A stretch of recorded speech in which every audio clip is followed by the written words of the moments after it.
16th, 2023 meeting of the Charter Authorizing Panel is called to order. I'd like to welcome everyone to the Department of Education, and I ask that you please silence all your electronic devices.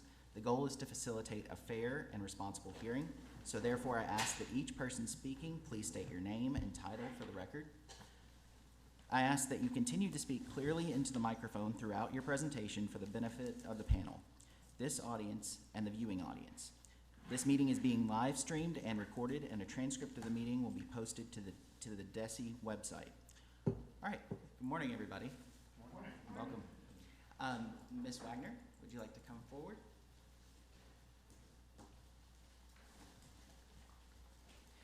Good morning, panel members. My name is Chastity Wagner. I'm with ADE Legal, and I'm just going to give you guys... Always got to have technical difficulties.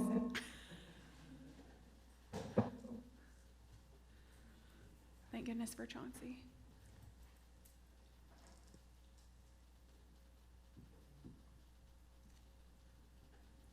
Are we good now? Fantastic. Thank you, Chauncey. Okay, so I'm just going to give you guys our general hearing procedures. So the applicant, which they are here in the room, the chair will swear everyone who is wishing to testify in front of this panel in. You can swear everyone in at once. Once that has occurred, the applicant then gets 20 minutes to present. If they have anyone who would like to speak on their behalf, they will speak during those 20 minutes.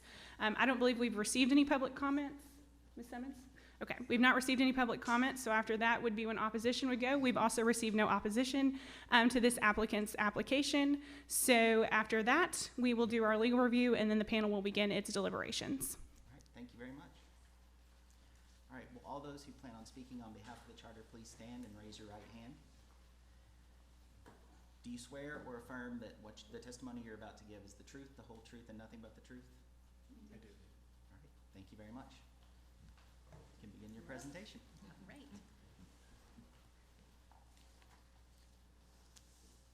Will the presentation show? Oh, perfect. Okay. Yeah. Just wanted to make sure.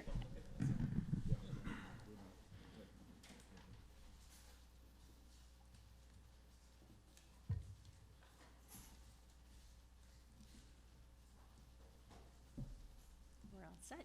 Fantastic.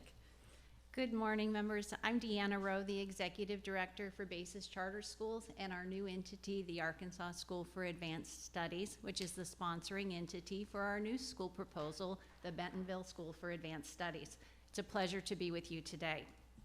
Before I introduce you to our team, I want to take a minute to thank Ms. Dory Summons and the DESE team who reviewed our documents and responded to our questions.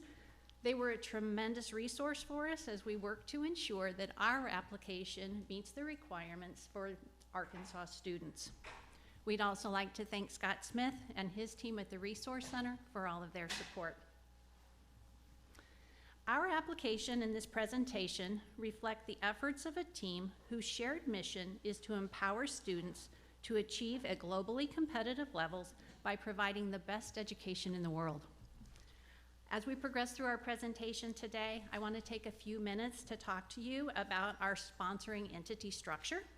And then I'm going to turn it over to Peter Pazanson, who is the mastermind behind this new model and is also the CEO of Basis Ed, the management company that all Basis charter schools contract with.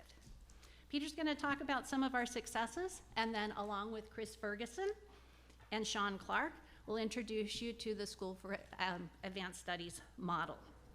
We have a number of people here to support us in our efforts, including Shannon Chavez, Tom Bickart, Cole Schleybaugh, and Aaron Kindle should be joining us online as well.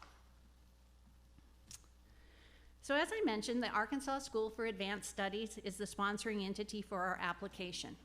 To ensure the integrity and fidelity of the key components of our model that drive the academic, operational, and financial success in each region, this new entity replicates the same structure Basis Charter School uses each time it opens in a new region.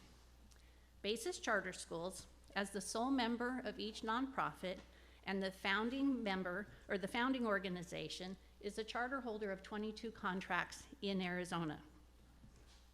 It has established subsidy entities for regional oversight in Washington, D.C., Louisiana, Texas, and now Arkansas. Creating the entity includes identifying initial board members and identifying a chairman. Once the charter is approved, we engage directly with the local community to identify key stakeholders committed to our mission and build out the board. The board of directors serves as the school board and is ultimately responsible for ensuring the school has strong leadership, sound financial and operational practices, and high academic achievement. The board will act in accordance with the open meeting laws of Arkansas. This table is provided to give you a sense of the people who make up our corporate boards and ultimately serve as our governing board for each of their respective regions. As you can see, Craig Barrett is the chairman of each of our boards. He joined BASIS in 2010 after retiring as the chairman of the board of Intel Corporation. Dr. Barrett is a leading advocate for improving education in the United States and is the driver of our expansion. On the far right, you'll see that Debbie Vinny is a member of the DC board. Debbie is the Senior Vice President of Communications and Marketing at the National Alliance for Public Charter Schools. Glenn Hammer, who serves on the Texas board, is the CEO of the Texas Association for Business. Prior to assuming that role, he was the CEO of the Arizona Chamber of Commerce for 14 years. He's also the parent of a BASIS graduate. In the Louisiana column, Jessica Bagian may be a name familiar to some of you. Jessica serves as president of Watershed Advisors and supports government leaders and advocacy organizations to scale promising ideas in the education sector. Prior to joining Watershed Advisors, Jessica was the Assistant State Superintendent for the State Department of Louisiana. Currently, in addition to Craig Barrett as chair, our Advanced Studies Board includes a member of the DC board and a member of the Texas board. Both Bill and Chad are enthusiastic about this new model and our expansion here in Arkansas. Again, we plan to fill out this board with local individuals with diverse professional backgrounds committed to the education of students in Arkansas. The agreement that each board makes to contract with BASIS Ed for school management services is key to our success. I'm going to turn it over to Peter now, who can share some of our previous successes and also what we'd like to offer in Arkansas. I can stand for a little bit. It actually helps because that limits the time that I have. So it's good for everyone. BASIS Ed, the management company working with BASIS charter schools, that has been successful and has happened for a long time. So we started this relationship, as I'll go into in a second, our first school in 1998. But for the last decade and a half or so, we have operated with this management company nonprofit relationship. So as you can see, we're divided into one management company with 5 different divisions. The one that would manage the school here in Arkansas, the first school, and hopefully the first of many, would be the Advanced Studies Management Company. The management company is responsible for essentially everything that you can imagine having to do with the operations of the school, all under the governance and the purview of the nonprofit board. So we make decisions on curriculum and assessments, but then get those decisions approved by the nonprofit board. We do all of the hiring, we control all of the student enrollment, all of the marketing, all operational, all back-end financial services, HR, everything, again, that you can imagine that is part of the management and the running of the school is what BASIS Ed does. As I said, we've been doing this for a long time. So we started our first school in 1998 in Tucson and grew from that first school in Tucson to the second school in Scottsdale. And then the really rapid growth phase started in 2013 and has continued over the years. We now operate 39 charter schools in 4 different regions, in Texas, Louisiana, Washington, D.C., and of course in Arizona where we started. So if I were in your position, I would want to make sure if some kind of out-of-state operator was coming in to start a school in Arkansas that they had a history of success. So all of the BASIS Ed managed public high schools are highly ranked nationally. So there's something like 24,000 high schools ranked here, and we are anywhere from number 11 to number 274.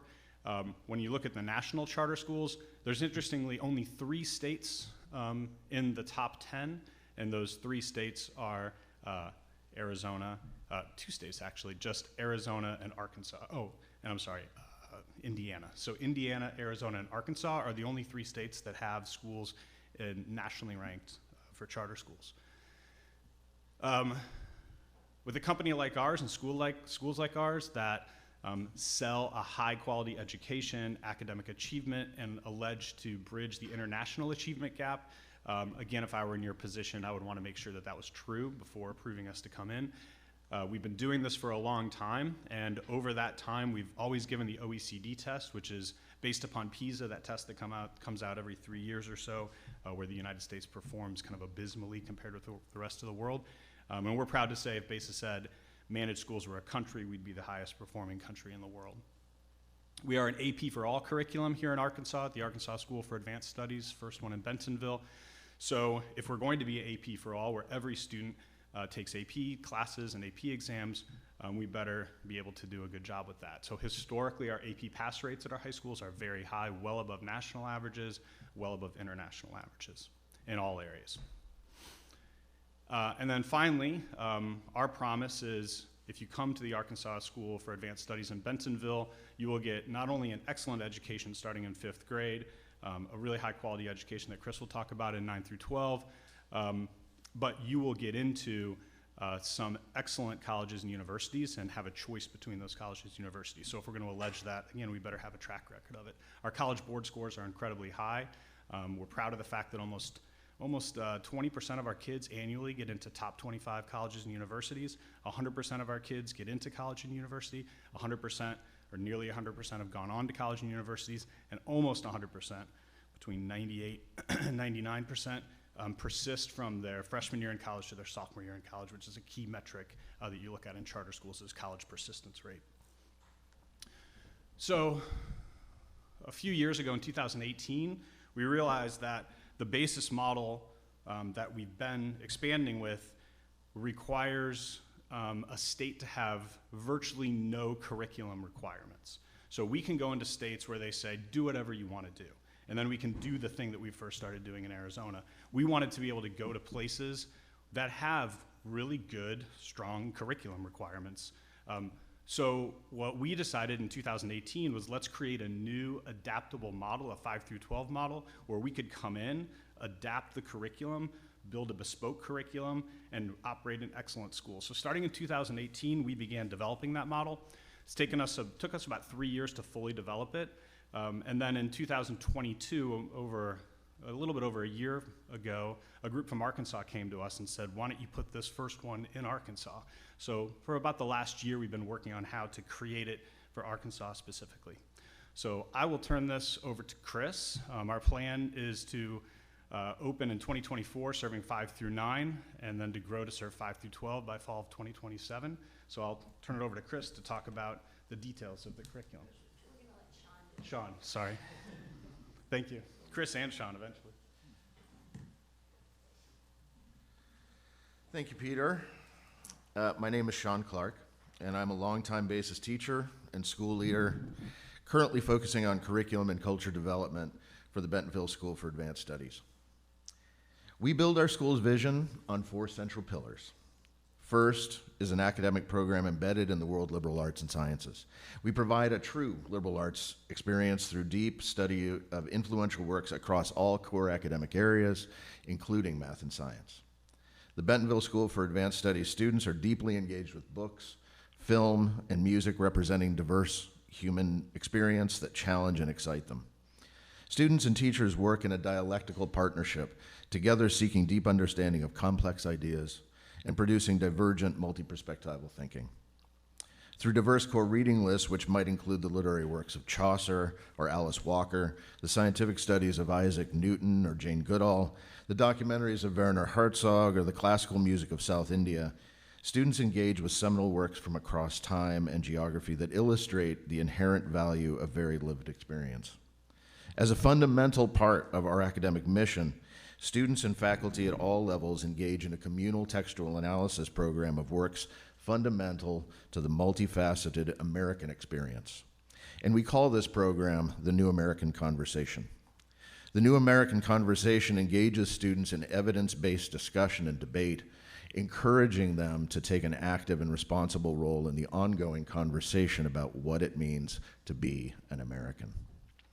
Here, the process of engagement takes precedence over students coming to any predetermined conclusions, and it's expected that over time, they will change their perspectives based on the experience they have. We call our second pillar beyond teacher quality. We believe that every teacher is fundamentally a student of their content area, a student of knowledge and skills more broadly, and a student of teaching, and a student of their students. School leaders and our highly experienced recruitment team will scour the globe to find teachers who are not simply experts in their fields of study, but who are also intellectually voracious and omnivorous. We find educators who are steeped in their content areas and deeply interested in the world. So the English teacher who is also a woodworker, or the math teacher who writes cozy mysteries on the side. Teachers and staff are models for our students on how to be thoughtful, compassionate, active, and engaged citizens of their communities, states, country, and the world. Teachers bring their thoughtful perspectives to the classroom and encourage students to do the same. They engage in vigorous and rigorous exchanges of ideas, using influential world texts as the foundation for discussion. Though our curriculum is rigorous and accelerated, we do ensure that it is also accessible. We expect our educators to meet students where they are, and we expect our students to rise to the challenge. Our teachers and curricular team design instruction to provide support and clear, consistent, incremental goals to achieve academic success. There are no shortcuts to effective learning, but we know that with patience, perseverance, and support, any child can reach their academic potential at the Bentonville School for Advanced Studies. For our third pillar, student scholarship, we model our high school program on the bachelor's degree programs of most liberal arts colleges and universities, in which all students are exposed to a wide variety of content areas across disciplines, but also pursue advanced work in their major field of study. And Chris will speak to the details of that in a moment. At the Bentonville School for Advanced Studies, the options for a major concentration are fine arts, humanities, or math and science. All students take rigorous coursework across each of these concentrations with further, more advanced coursework, AP and beginning college level work, within their concentration area. Our senior year program is genuinely transformative. Our seniors work daily with a college counselor, and they pursue advanced coursework in their area of concentration and participate in a semester-long community service learning project. The senior year culminates with each student's senior oral defense, in which they research, present, and discuss a focused topic related to their chosen area of concentration. Ultimately, we want to accelerate and maximize student growth, not just for college and career, but for life. And finally, creating an engaged and authentic student culture is our fourth pillar. Bentonville School for Advanced Studies fosters a school spirit of openness, self-expression, and self-discovery.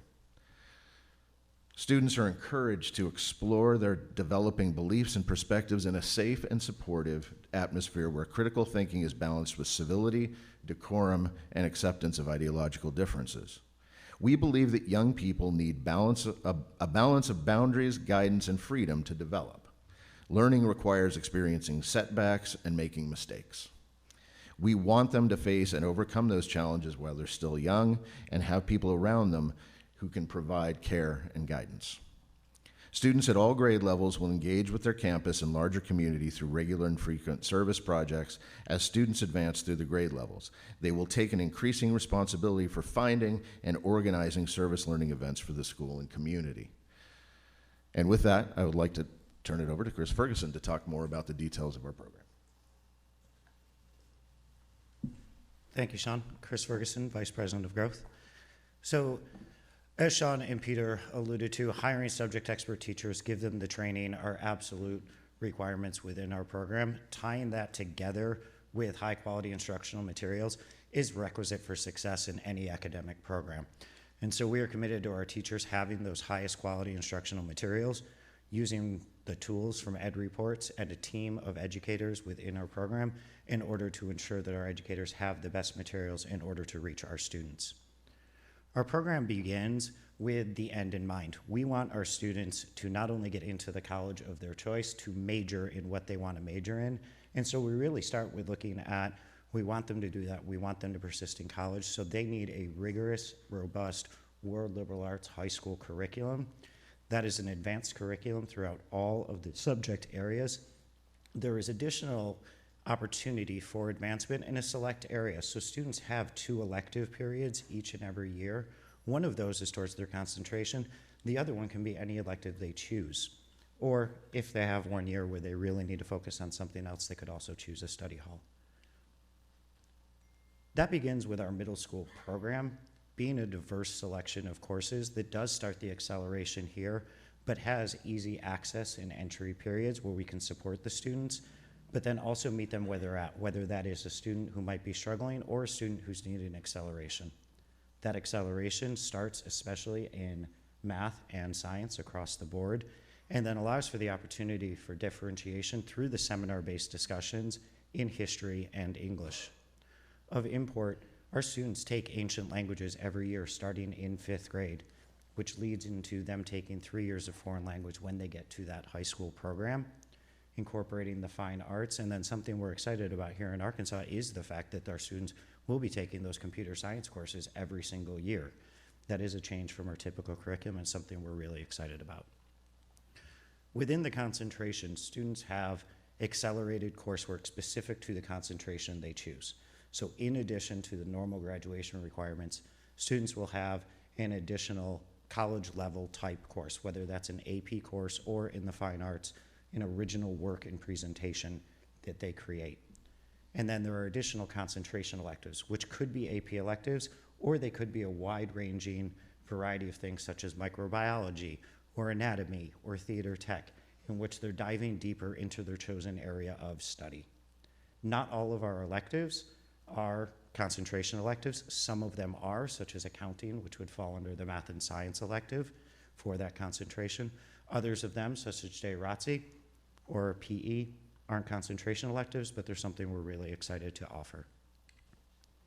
Lastly, this is just an example of what a college counselor may work through with a student starting in 7th grade and then in 8th grade as part of our comprehensive school counseling plan, working through what is their high school career gonna look like, what is that track gonna look like. This is, of course, subject to change. This is a 7th grader and an 8th grader talking through what they're gonna do. We're not all academics, though. We really are committed to engaging with our students athletically, engaging with the community through learning service opportunities, school counseling program, a full library media center, etc. We're really looking forward to serving the students of Arkansas, and thank you for your time. Thank you so much. All right, Ms. Wagner?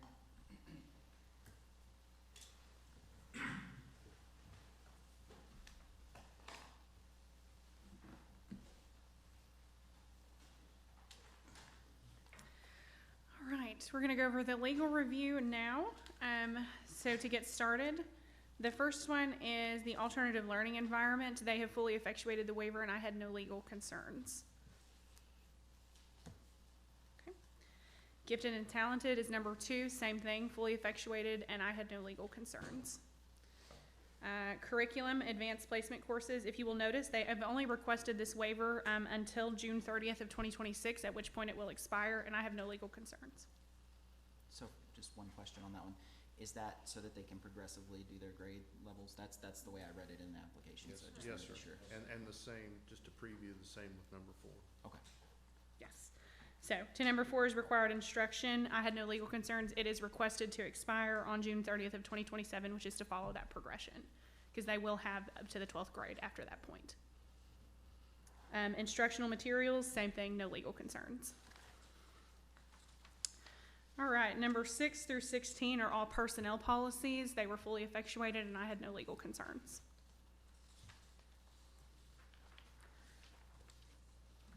Number 17 was the superintendent, no concerns. 18 is principal as well, no concerns. 19 was teacher licensure. I had no concerns about that either. 20 was transportation, and 21 was the financial management for business manager. I had no legal concerns about any of these. All right. Thank you very much. Easy legal review. Yes.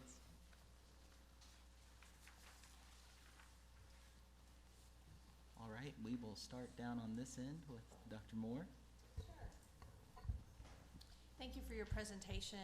I do have a few questions. I was wondering, in the application, you list schools in the neighboring area, and then you mentioned schools that will be targeted for enrollment. And Decatur and Gravette appear on schools in the neighboring area, but not on the list of schools that you may recruit from. Can you speak to that? Yeah, absolutely. We were really looking to mention any of the area school districts that were in any way surrounding it in that list of school districts that are in the relative vicinity, but specific to the areas that we are going to be looking to recruit students from, it is in the more immediate vicinity. But in our research, we wanted to include an even wider ranging radius of demographic there. Well, it's my understanding that Decatur and Gravette are actually quite a bit closer to Bentonville than Eureka Springs, but they were left off. The center of them, I believe. I don't have the map of Arkansas. Apologies, I'm still learning that. But when I did that, I was really intending to list all of the school districts that were in any vicinity or contiguous. It would be left off. No. Okay. And then I was very impressed with your goal to find polymaths and autodidactics. I will not lie, I had to Google that. But where do you hope to recruit these teachers from? Because they sound like amazing people. Where are they hiding out? Yeah, so a lot of our teacher candidates that we recruit, we primarily start with recruiting from some of the top universities in the country and then specifically the top universities in the state. And so here we are going to spend a lot of time at the in Fayetteville trying to recruit some of those teachers. And we're specifically looking for teachers who may have dual majors, teachers who have a major and a minor. We're primarily recruiting subject experts in their field. So we're recruiting the person who was super into AP psychology as well as history, psychology and history, who's really looking for that opportunity to explore a diverse world. Those people are out there. I was touring the state capitol with Shannon yesterday as we were learning all sorts of wonderful things. But that's really what we're looking for. Our focus is on that subject expert first, and then we give them the support and the tools in order to become amazing teachers in the classroom.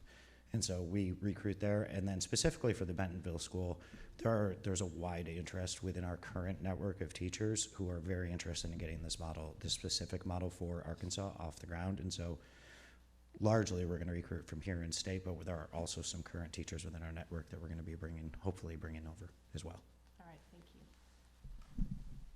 I just want to tag onto that a little bit because, the teacher quality is essential to the model. And we've got, I think these days we hire anywhere between 300 and 700 teachers a year in our network as we've been in this rapid growth phase. So we've gotten very good at hiring teachers. And so we'll continue to do that. But the thing that's been the best for us is targeting really high quality universities within the state where the school is, because a lot of in-state kids want to stay in state. So targeting high quality majors within high quality universities within that state. So we'll spend a lot of time in the universities in Arkansas. Okay, that's great. I have a few more questions, but I'll come back to me. Someone might ask them. I did want to just ask one question regarding the teacher training. So in specific, what are some of the trainings that you offer in terms of pedagogy, that sort of thing for your teachers? Absolutely. So one of the first things our teachers do, we bring the teachers on early. On-site training typically starts 2 weeks before, and with new teachers, it starts a week before that. We run a full-on teacher institute. It is heavily leveraged using Teach Like a Champion and Doug Lamoss' work there, as well as Get Better Faster, that coaching model. And so that is a continuous process where we work with our teachers with biweekly coaching meetings that are followed with observations, followed by another meeting, followed by another observation.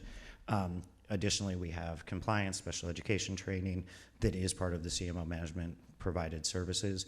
And then we're also planning on partnering with APSRC for RISE training, as well as additional trainings. We're excited to meet with them yesterday to talk about a bunch of those. As then, of course, AP training for our teachers. And then Sean can fill you in more because this is actually his area of expertise. I agree with everything he just said. But I'd also like to tie that back a little bit to recruitment and retention of teachers, which is a massive issue for everyone. Because we do have a lot of training, but we also try to balance that with a lot of autonomy in the classroom as well. These are people who are professionals. We try to treat them as professionals. We give them support. They ask for support. Again, we hire teachers who are students of the craft of teaching.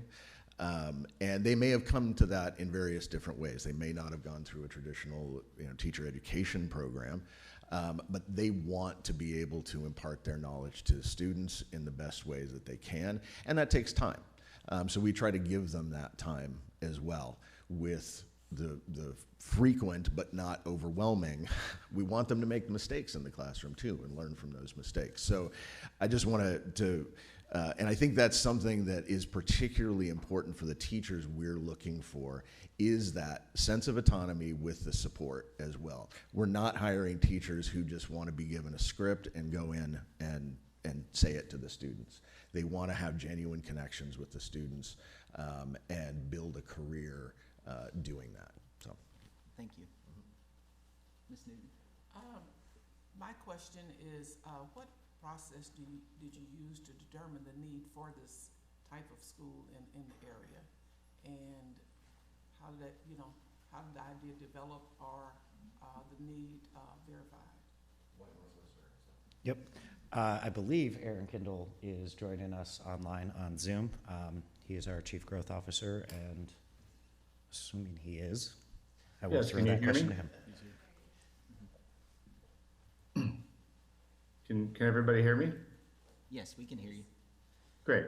Well, first of all, good morning, panel. It's nice to be with you today.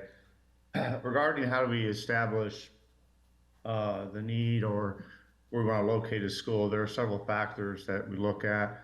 First of all, to say that if you look at the school districts that we named in the charter application, effectively what we've done is we identified sort of the northern portion of Northwest Arkansas as the area we want to serve, at least initially as we come into Arkansas. And we did this for a few reasons. We looked at a lot of data that told us some things. And again, when we look at where do we want to place new schools, one, we want to see, is there some sort of need that we can meet in the community? That need could be not just academic, by the way. It could also be, even if there's good schools in the area, do parents want another high quality, like world-class option? So a combination of both need, but also is there sort of demand, if you will, in the community. And then, of course, we look at, do we think is there sufficient a number of kids and enrollment demand to make sure that we can have a sustainable budget? And of course, attracting talented teachers is the key part of that. So as we looked at this area that we identified in the charter applications, there's a few things that we saw. First of all, just looking at the number of students in the area, especially relative to other areas that we serve, we see that there is sufficient number of students that we can fill up a school, and we think we can make that work from a budget perspective. But we also are very compelled by the growth in the region. Whenever there's a lot of growth in an area, this is typically a good place for us to go. We can fill seats and feel like we could meet a desire by families in the community when there's a lot of growth. You may know that we operate schools. I think you do know we operate schools in Texas. Texas is a growth market where we think we can expand there and reach a lot more students in Texas. There's a lot of kids there, a lot of big cities, but the growth rate in this region is actually greater than the average of the communities we serve in Texas. So if you look at all the communities where we're currently operating in Texas, look at the average growth rate, this growth rate is actually higher. So that's very encouraging for us. And then I'll also say there's a nice balance here of families that we think would be attracted to this program. So if you look at the families that are currently here, families that are moving, there's a certain education attainment in the community that's attracted to us. So in other words, a little over 33% of the households in this area have a bachelor's degree or more. That number is compelling to us for two different reasons. One is we think there's a lot of households and families that value our kind of college preparatory program. But also there's a lot of families who would want that. Maybe they don't have that, but want that for their family. So there's a nice compelling balance of both families who understand what we have to offer and families that may want to now offer this for their children, even though they may not have a college degree. So a combination of the number of kids that are currently there, number of families moving to the area, and this nice blend of families who we think would be attracted to this type of program. And by the way, when you compare that type of data to the regions or communities we're already serving, we see a lot of similarities and in places where we've had enrollment success. There's a few other reasons, but let me stop there, see if there's any questions about that. Thank you. You're welcome. Mr. Baldwin? Yes. Okay, just a couple of questions, and I appreciate the discussion we've had so far and the thoughtful presentation about your program. In looking at your application, I'm on the page that talks about the schools in Northwest Arkansas and the college going rate for these schools comparing to your college going rate. And it's pretty impressive when you say 100% college acceptance. And I guess my question on that would be, how many years have you achieved that? Is that something that has evolved over time, or have, maybe talk a little bit about that? I'll say the big number, and then I'll let Chris do the details. So it's always been the case that we've had 100% college acceptance rate. Part of that is because that's a graduation requirement. So it's a graduation requirement from our schools to get into college, and then we put all of the work and all the resources necessary at the schools in order to make that a reality for the students. So they have full-time, as Chris said, full-time college counseling every day, a full course devoted to it. So that's been part of the model and Basis Ed managed schools from the beginning. Okay. Let me, while you're there, let me ask, you have a lot of schools that you manage, so I'm sure that there are some that function easier than others. For sure. And so maybe talk to us about one of your schools where you had to work hard to get that college rate and what you do to overcome the challenges that you had to face there. Yeah, that's a great question. So we have, I would say the two most difficult types of schools for us to operate are the ones that are in the highest income areas of town, of any given town, where parents have unrealistic expectations for their students sometimes. And so dealing with that parent population and their expectations for students and them going out and getting private college counselors and private tutors and all of that, that really hurts the work that we're doing and can kind of build a false understanding of on their family side of what their kid's capable of. So that's on the one hand. On the other hand, the other more difficult but also much more rewarding than the first one is the schools that we operate where a significant percentage of our kids are first generation college students or will be first generation college students from their families. So we have schools where 70% of the kids are eligible for free reduced lunch. That's our highest, but we also have some where it's, and Chris can speak kind of anecdotally, where it's more like 30 or 40%. Washington, D.C. has had a really amazing set of, I think, 5 or 6 graduating classes to this point. And for many of those families, it was the first family member to go to college. So that takes a lot of work, a lot of additional resources, more college counselors than maybe had previously been budgeted, and we got to go and figure out how to do that. So It's possible that in Arkansas you'll have a lot of first generation Yes. college. I hope so. I hope so. In looking at your growth plans, I see that in year 1 and 2 you're projecting budgeting 330 students each year, but then I see that your enrollment cap moves up to 750 over 5 years. Talk to us a little bit about your plan as far as growth of number of students in this school, and then maybe also your bigger plans for Arkansas. I'm sure you guys look like you have big plans. So do you have plans for Arkansas beyond Bentonville? Yeah, I'll answer that, and then I'll let Chris or Tom. Sorry, I know. I should sit down too. My leg's getting mad. We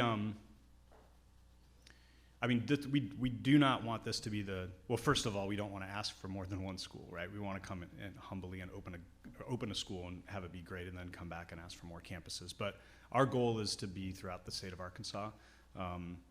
So we would love to be 5 years from now, we'd love to be 3 schools. 10 years from now, we'd love to be 5 schools. So kind of a relatively slow growth, but we'd like to be, everywhere from the Delta to Northwest Arkansas. Chris? My final question, I'm sorry, I had a lot, but I'm intrigued by the way that you engage students in processes in the community, so special service projects, I guess, during their tenure in the school, and then what you call the service learning project in their senior year. Talk to us about what those actually look like, especially the senior year project, and then also the senior students' oral defense. That almost sounds, like a PhD type thing. So talk to us about It how is. all that works. Do you want me to address the budget question first? Yes. Okay. Yes, So our first year, I believe you said 330. It is 275 that we built the budget for. I believe you're on year 2 when you were looking at that. But that is what we built the budget off of. Our actual internal enrollment projection is closer to 400 students. We were being very conservative in all of the metrics that we were using as far as that goes. So that's why the enrollment cap is 500. But then we built a very conservative budget because we want to make sure that we are able to open even if we're not at that cap. And so everything that was built in there was playing very conservative, section counts that were not full, et cetera. And so as far as our projection to get to, we are looking to get to 100 students per section, per grade level, starting in 5th grade, and then going through our graduating class to get to that 750 cap. As far as the service learning projects, those start in 5th grade with community service hours, with them learning service learning. That can be very easy opportunities to help the school. That can be opportunities through peer tutoring as they get older. More importantly, that can be opportunities to go out and do things like watershed management, to go out and things regarding how do we support our community as a whole. It's really targeted towards opportunities. It's reliant strongly on the teachers at the school and the family members, and so those are community ties that are built in. As they get to their senior year, frankly, it resembles an Eagle Scout project where the student is responsible for developing what that project is going to be, where the learning opportunity is going to be for leadership for themselves, the opportunities for their learning, and the opportunities for other students to be able to help them and support them in that success. As far as the oral defense, Sean is absolutely the one who is going to speak more about that.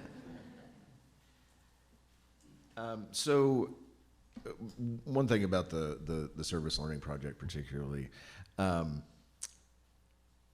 we didn't get to talk about it very, very much in the presentation, but as academic as we are and we want to be, we are also very much part of a community.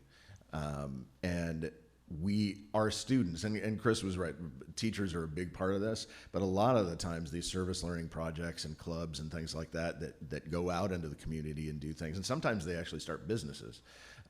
We've had kids start tutoring businesses and things like that.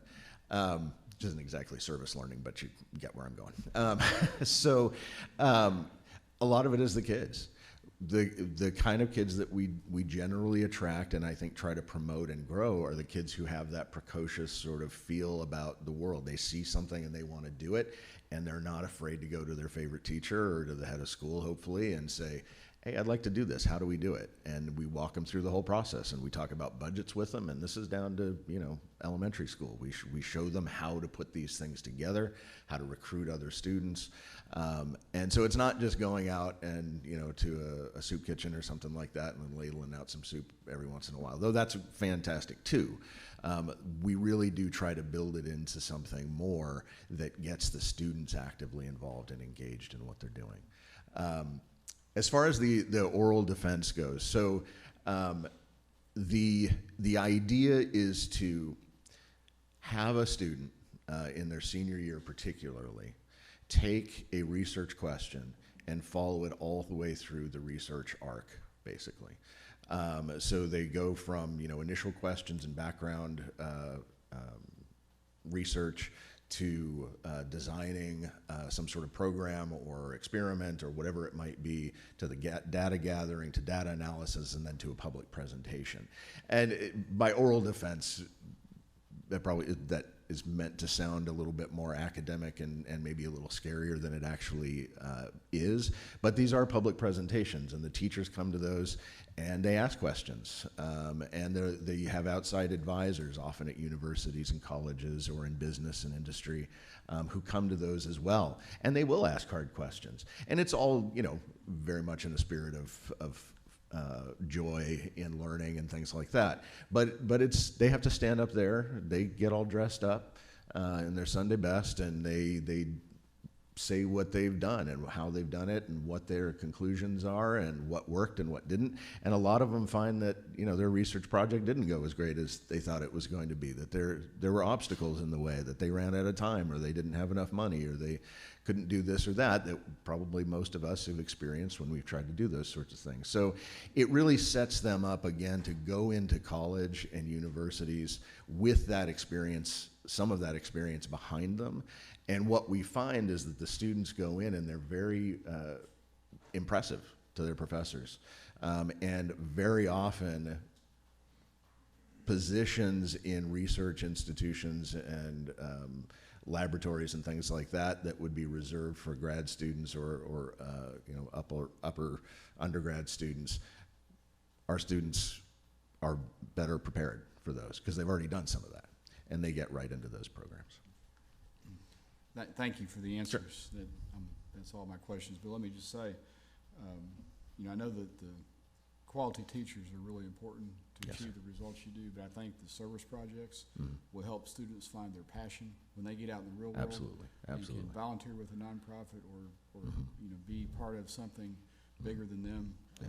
That's part of what happens, I think. So Yes, and I will say too on that, we've had quite a few students, and some of my own students from when I was teaching with BASIS come back to BASIS as teachers, and some of them have kind of, you know, gone into administration, and we have quite a few of those examples too, which I think says a lot about them. And when I think about those kids specifically, they're not necessarily the kids that I would have thought, oh yeah, they'll come back to BASIS. But they go out into the world and they realize that a lot of the rigor that we put them through was very valuable. Though they might not have felt so at the time, they do come back and they say those things, and they want to work with us, which is, you know, just puts me over the moon. Before we move on to Ms. Saracini, I believe we have our Office of Special Education online, and they had a question.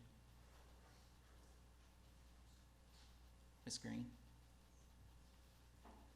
Yes, I'm Yvonne Green. I'm with the Office of Special Education, and we were wondering how you are going to ensure that students with disabilities are enrolled and have access to all of their needed special education accommodations, supports, and supplementary services while they're still participating in the highly rigorous curriculum that you've described.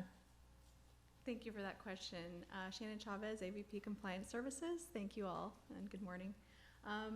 It's an important question. Part of, under the CMO, the Compliance Services Department, which I am responsible for, we have an Exceptional Student Services Department. There is currently a Director of Exceptional Student Services and 2 regional assistant directors.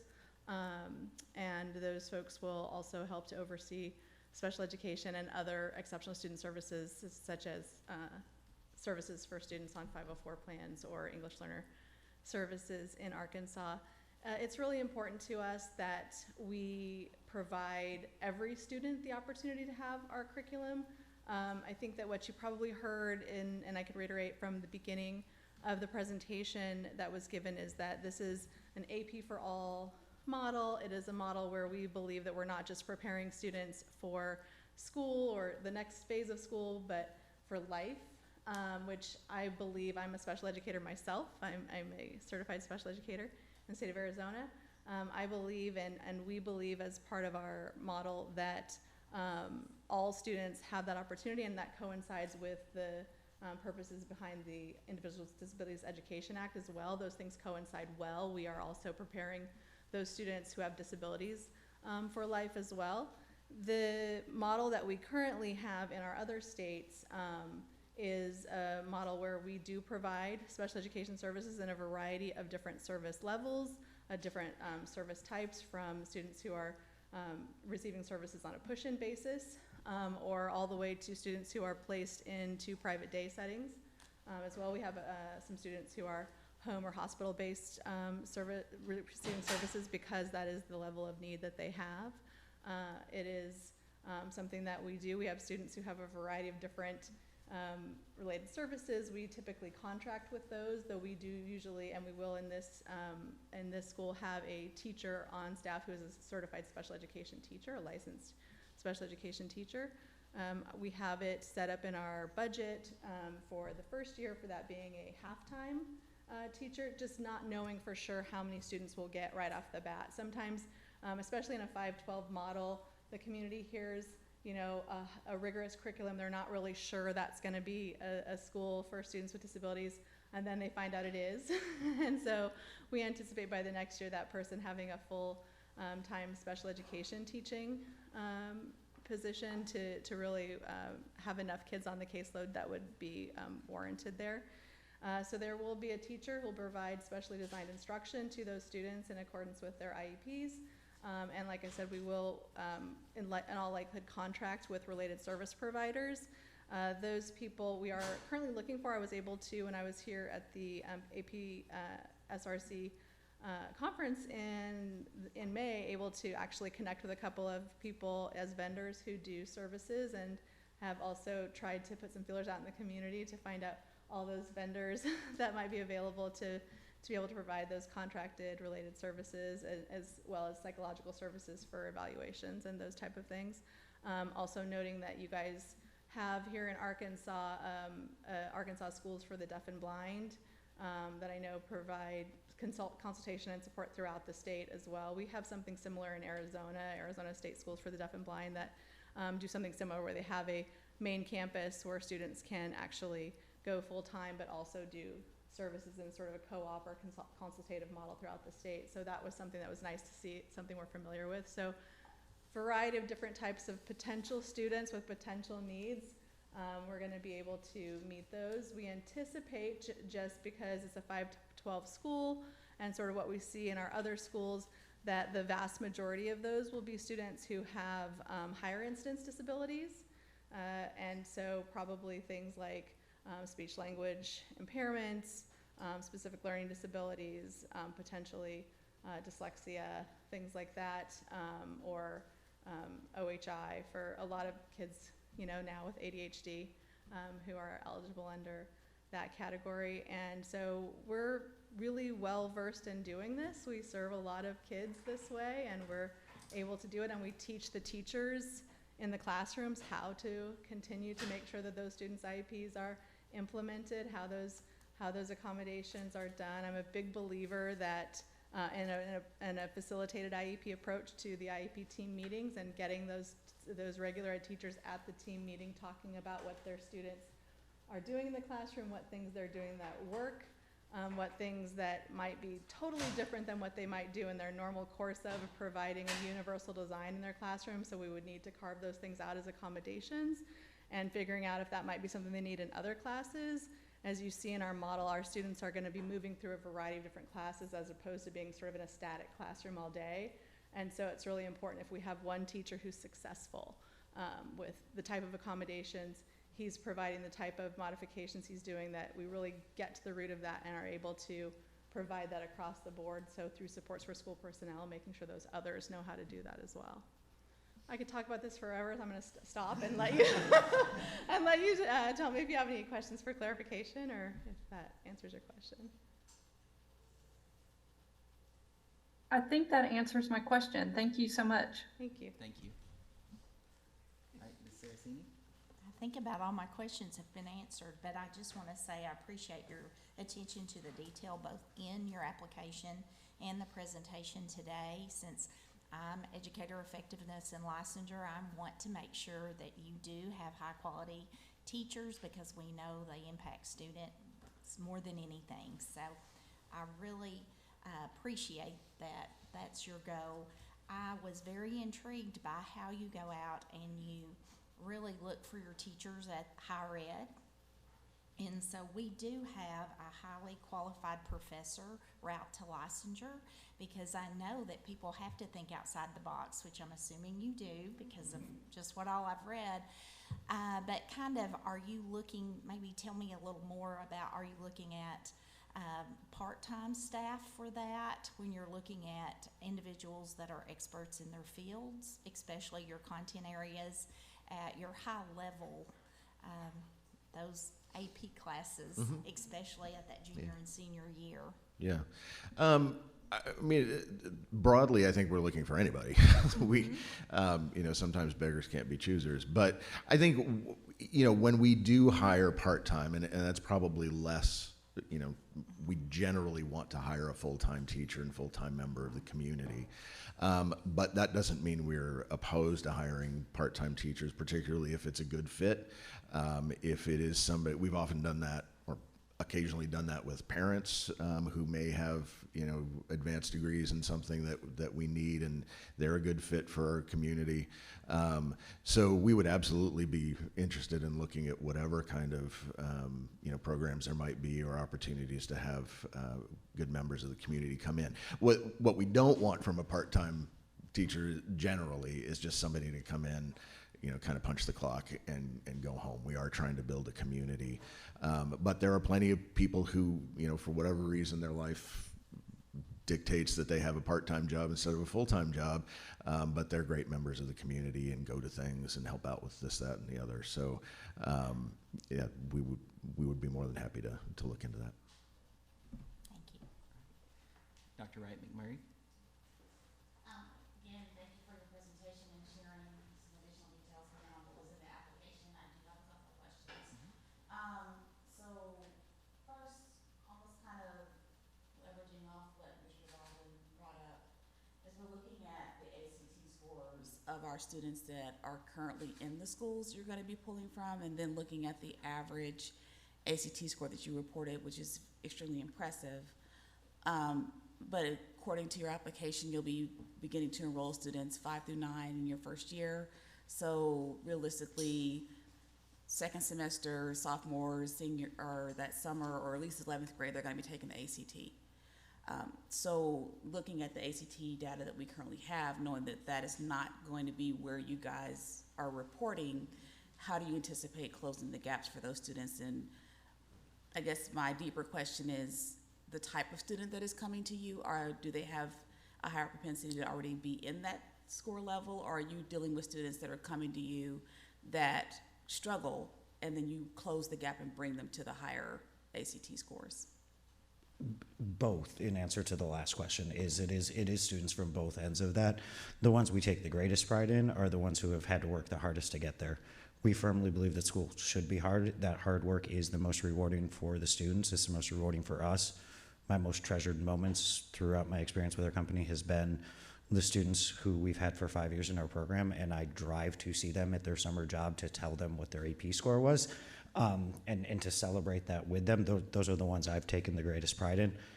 How we close that gap, it's multifold. So as far as the formalized testing and stuff like that, the process begins with those AP tests and stuff like that. Starting their freshman year, our students take the PSAT, for example, starting as early as the 8th grade year, to get them used to that testing setting in what is a relatively low stakes environment for the PSAT.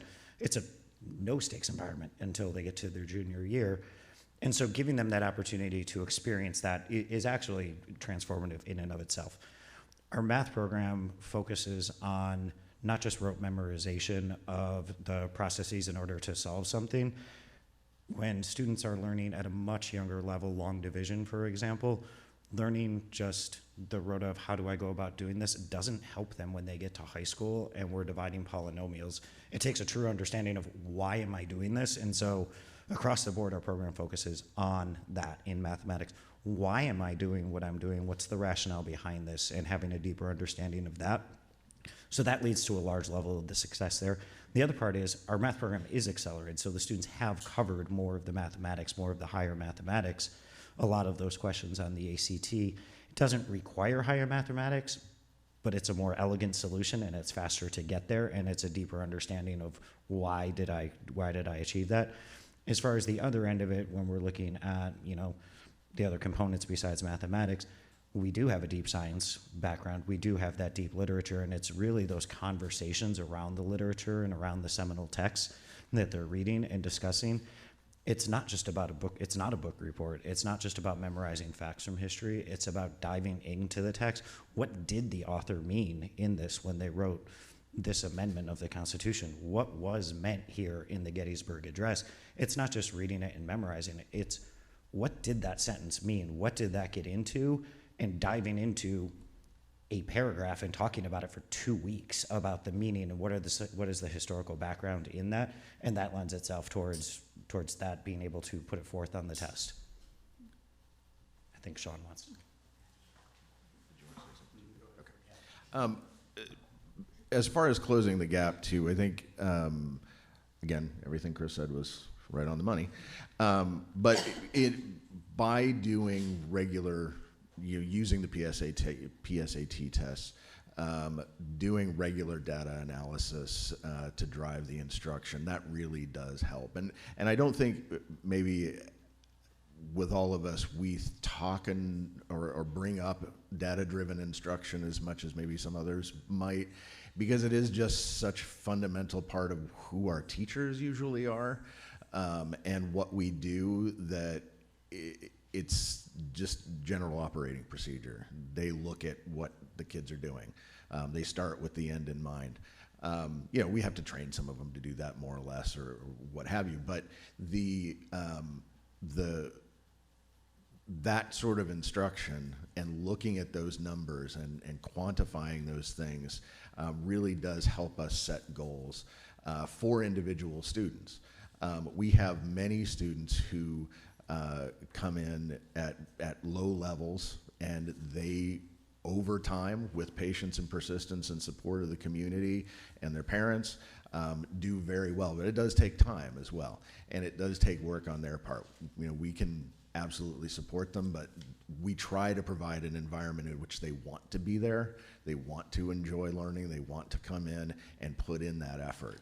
And that's ultimately what really ends up closing the gap. We can do all the numbers we want and all that, but if that drive, and I think passion's maybe sometimes overused, but that joy and learning and being in school and being with other people who are learning, that's what gets to close that gap ultimately. Because we can't do it for them. We can just try to support them in it. Everyone's going to want to speak on this because it's so core to the mission. So I think that, if we fast forward 5 years or so, and we're getting almost all of our students in the 5th grade, that gives us a lot of time to get to these standards in 10th grade.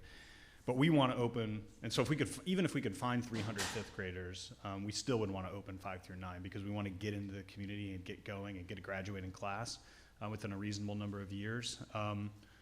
But that means that we're fully committed to meeting students where they're at when they come to us. And as you intimated, to get kids from where they're at, or some of those kids, you would either have to be highly selective if you want to hit those sort of scores that we're talking about in that first or second year, or you have to recognize that you're not going to get there right away. And we recognize we're not going to get there right away because we're not going to be highly selective. So we're going to see the scores increase over time for the first 4 or 5 years of the school because it's not magic. It takes time. So when we take a new 9th grader, it's going to take time to get him up to that level in 10th grade.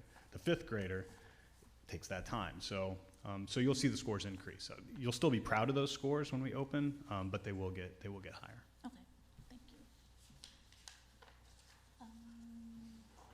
And then my other question, I noticed that you guys are trying to identify a location. Do you have an idea of when that will come together, or do you have any ideas in mind, or has that since changed, or? Well, you started looking up there, and I was like, okay. I don't know if I needed. I don't know if I needed. Yeah, I think that's my cue again. So I'd say this, we have 2 big goals when we think about the facility and how to deliver that. One certainly is to locate it in a way such that it creates as much accessibility to as many families throughout all of the school districts that we named in the application. And then, of course, when we deliver the facility, it doesn't only have to be appropriate and safe for the students, but it has to be affordable for the school. So those are the two big goals. To answer your question, we do not have a facility identified yet. We have preliminary started sort of our homework and our search. We are conducting a thorough search throughout all of those school districts. Of course, there's a little bit of a limit to how much we can do until or if the charter is approved. If it were to be approved, then we are in a good position to move very quickly. We do intend to lease initially. So we'd like to lease for the first few years, and during which time we'll grow the enrollment, but also develop some operational track record there in Arkansas. So not only building the budget, but also building our financial strength and credit. And then in a few years, we'd like to make a big investment in a permanent facility. So when we provide a permanent facility, we usually spend somewhere between $25 to $40 million, depending on the number of students we're serving and how big the facility is. And again, we'll be in a position to do that in a couple of years, which is part of the reason why we want to lease initially. We will look at all options, even our short-term options. We sometimes get extensions on the lease, so if we really like the facility, sometimes we might stay there longer than we originally intended. We do a lot of ground-up construction, but we also like adaptive reuse. If we can find a building that's in good shape and the right location, we often get into a good facility in a more affordable way, especially given the current rate of construction cost right now.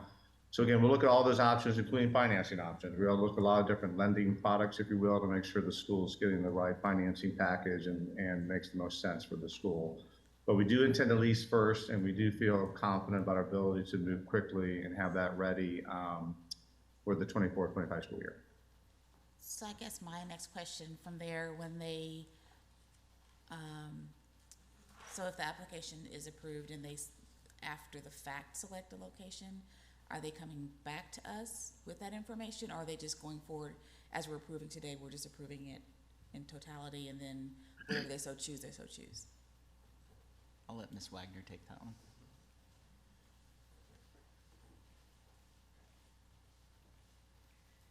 So to answer your question, once they choose their location, when they enter into a lease, they will have to submit a debt request to us, and that's how we will know what they have chosen, because the commissioner or secretary has to approve those debt requests. Okay. Okay. Thank you. Any other questions from panel members? I do, sorry. Okay. So I was excited to see that you guys have a plan to offer career technical education, so that did my heart good. But I did have a question on how did you choose the courses that you're planning to offer? What was the thought process behind that? So some of it was relying on our past expertise of courses that we have offered in the past and really making sure that it's streamlined.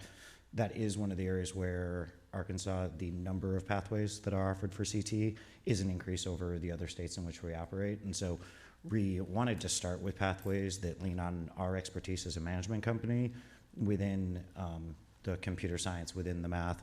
And then we're very excited about the JROTC as well. We are looking forward to expanding the number of pathways as we become familiar with what our students want, but it started with what is the expertise us as a management company from a curriculum development standpoint are most familiar with. Okay. I would just recommend, as if approved, Mr. Tim Johnson is in the back, and so he would be a great resource to work with you on those pathways. Yes, I am looking forward to it. I met with Tim prior to the initial application. I look forward to meeting with him again. Okay, good. And then a couple more questions. So career development, I see you're offering that in 8th grade. Again, Yes. Glad to see that. But typically that is paired with Key Code, which you have in the 7th grade. So I was just wanting to get a sense of why you guys decided to split those up and offer Key Code in 7th grade and then career development separately in another grade. We're happy to offer them together. I frankly didn't realize that. I knew that it was a requirement for either 7th or 8th grade. Okay. So I thought it was just typically a split one semester of each per grade level. If it's typically paired up, then we can switch that. Okay. The Key Code and the computer science from 7th grade, we can just swap those. Okay. All right. Go ahead. Is that it? It will be. Yeah, that's it. Okay. Yeah. Just want to make sure. Yeah. Anybody else? Yes. So I appreciate your acceleration, and especially in mathematics, but I did have a question. Since you are hoping for 80% student retention, that would mean that inevitably you would have some students that would come to you, say, for example, in the 10th grade, who Yep. may be coming from a program that wasn't accelerated. What are your plans to get a student up to speed and to get them on what you consider grade level, considering that you are offering like pre-AP Algebra 2 to 10th graders? Yeah, so when it was built with the intentionality of students being able to come in 10th grade, and so there is still a pathway to get there. If we accelerated faster than that, there wouldn't be an opportunity for a student coming in who hadn't taken Algebra 1 yet or hadn't passed Algebra 1 in 9th grade coming in to do that. So that pathway to get in was something we were very intentional with. Part of our counseling plan and part of our non-teaching staff plan is regular meetings with those kids who are struggling, whether that's a daily meeting or a weekly meeting with the college counselor, with the school counselor, with a different member of administration. Or our teachers also have an advisory period that is built in, that is specifically built in to help those students with the skills that they need and walking through that. And then it's going to be intensive help. So all of our teachers offer opportunities for additional support before school, after school. It depends on the teacher when is the most available. That look a lot like office hours in college. We want the students coming in asking that help. We want to support them. Those are the students that are coming to us saying, I want more support. I want to be successful in this. And we're really anxious to provide that support and then also make sure we're working out that pathway. What does this look like to get there? Hopefully for on-time graduation, but most importantly, how do I get to graduation and how do I provide the supports in that college pathway to get there with both the course sequencing as well as, you know, providing what is your developmental goal, where are we coming to start with, and determining where that's at is the very first step. Okay, so, no, go ahead. Just a segue to that, is there a vetting process to the students that apply and how you select them? No, it is an open enrollment charter school with a lottery. We do not vet our students. So a student potentially may be with students of another grade level when they first come in, and then maybe double up on math courses. Like, what could you tell a little more about that pathway? Yeah, so potentially, it's hard to speak in too hypothetical of a situation. So, but yes, so it could be doubling up on a mathematics course. It's not uncommon for students to double up on a geometry course and an Algebra 2 course. It's not uncommon, and there is that additional elective period there for students to do that. It's not uncommon for students to double up with biology and chemistry in order to meet those. There are multiple pathways, so yes, it's accelerated, but it's a reasonable acceleration within each of the different areas of study, and so we can double up to really get to where the student's at. So if it's an area where they're behind in science, we can double up in science and make sure we're getting the basic requirements done there and going from there. Okay, and were you wanting to add to that? Okay. Please. Thank you. Another thing that's like core to the mission. So well, first of all, it's not very often that we lose high school students traditionally across basis ed managed schools. So we have, you know, reasonable attrition in the middle school, and then the main point of transition out is from 8th to 9th grade if there is one. So if a student's with us through 9th grade, they tend to stay with us through graduation. So there's not very many open spots, but it's been really important to us as we built this model to create that, not seamless because it's going to be hard, but that ability to intake students into 10th grade and any grade below that, and maybe even into an 11th grade. That jives with also something that we talked a lot about once we came up with the idea of having high school concentrations, with recognizing that students are going to think that they want to concentrate on fine arts, and then they're going to get halfway through it and say, I wish I had concentrated on math and science. So that moment at the end of 10th grade is where you can make that switch, or sometime during 10th grade. So that allowing a student to change concentration helps with, and creating a system for that helps with also creating a pathway to get in at that same time. So that's something, it's very, and to your question, we have no admissions criteria. So it's just luck of the lottery. So I want number one on that list after the lottery to be capable to being able to come into Bentonville School for Advanced Studies in 10th grade. So. Okay. So to get sort of the nitty gritty of your question, I think on the school level, as I said, I was head of school for 8 years. The way we actually do some of those things, particularly with math, is we've gotten very good at identifying for individual students where their particular deficiencies are coming in. So we've gotten very good at figuring out where they need to be and what that gap is and filling it without saying, well, you just got to take the whole year of Algebra 1 again necessarily. They may need to do that. But it may be that, oh, you've got these 3 or 4 little gaps here that are really causing you problems. We're going to focus on that for the next month, and you're going to go to student hours, and you're going to, do some extra time after school, or we'll get you senior to tutor year or whatever it is. But we get those filled in, then you'll be in much better shape, and you don't necessarily have to retake that whole year. So we really try to tailor it to what the student needs, and find a way to make that happen for them as quickly as possible. Because it can be tough for the kids to, be in a grade level behind or something like that emotionally or whatever. So when we don't have to do that, if we can figure out how to close that gap in another way, we'll choose those things too. And we've become very good at that. Thank you. And then I have another question. I see AP is mentioned quite a bit, and a lot of times we bifurcate whether AP or concurrent, but sometimes there's room for both. But I didn't see really much mention of concurrent credit. Is concurrent credit something that you consider or offer in your schools? And if so, have you spoken with NWAC or U of A regarding concurrent credit opportunities?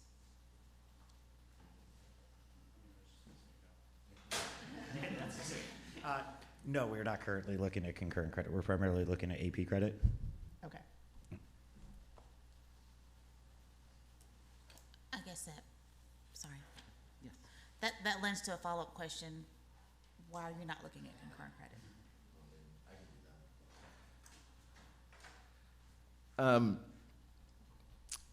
The biggest reason to me, as a school leader particularly, is that I know that we can provide a tailored, known system for that kid. And I want them to be in that. We do provide college level work, college level rigor, but I want to make sure that we're preparing them. It's kind of a protective thing to me. And I think while we're not pursuing it necessarily, we're also not necessarily against it. We have done it in some of our schools before. But we're really trying to make a community, and if we have lots of kids going off to do different things in other areas, that can sort of be a drain on that community, and they're not as connected. We don't see them as much. And these are very important years for these students. So we're not really looking into it at this point, but if there are opportunities, we have taken them. But we want to make sure that we're nurturing our students as best we can, and we feel like we're the ones best equipped to do that. So before you move forward Yeah, with some that, clarity on what concurrent credit in Arkansas is most often taught at the high school by your teachers. Right, and I Assuming they're qualified. want to say, we actually had a conversation about whether to seek a waiver for that when we were doing the application, and determined that we wouldn't seek a waiver for it because we're not opposed to it. It's not something that we have historically done in our other schools that are managed by Basis Ed, because the AP tends to take the focus of the curriculum. But it's, you guys with your 38 course requirements, if there's potentially more of an opportunity for that as we build out the curriculum down the road. So I don't think that we have an opposition to it at all. It's just not something that we have currently built into the model and are, actively programming toward. But also, the school would open with 5 through 9 and then add 10th and then 11th and 12th grade. So there's also an opportunity for us to get more familiar with sort of these things in Arkansas and just determine whether or not that would be an appropriate thing. Because even, for example, quantitative literacy is one of the courses you plan to offer, and that's an opportunity for concurrent credit. Sure. But you would have to have someone that was qualified on your campus to. Yeah, I think we're absolutely open to that idea. The original kind of no was that we've been focusing on creating courses that met the curriculum requirements of the AP, and once you're doing that, they're different than course requirements to get concurrent credit, perhaps. So, but for courses that are non-AP courses, I think it's a great thing for us to pursue. Well, and potentially sometimes there's opportunity to do both within the same class. Okay, great, thank you. We'll be happy to provide more support on that. We'll be happy to avail ourselves of that support. I did have another question. Yes. Okay. So, because I was trying to not keep going through my book, but so it seems like we're wrapping up a little bit. So my other question, again, appreciate you guys putting a focus on offering CTE courses. And as I've listened to you guys today and looked through your materials, I will say that I'm still trying to make the connection for our students that as they're preparing to go on to college, what types of opportunities will they have when they're with you to further explore career opportunities that are connected to those CTE courses? What opportunities will they have to prepare to go into those career fields? Those types of work-based learning opportunities, career exploration opportunities, engagement with business and industry partners. Is there someone that can speak to that?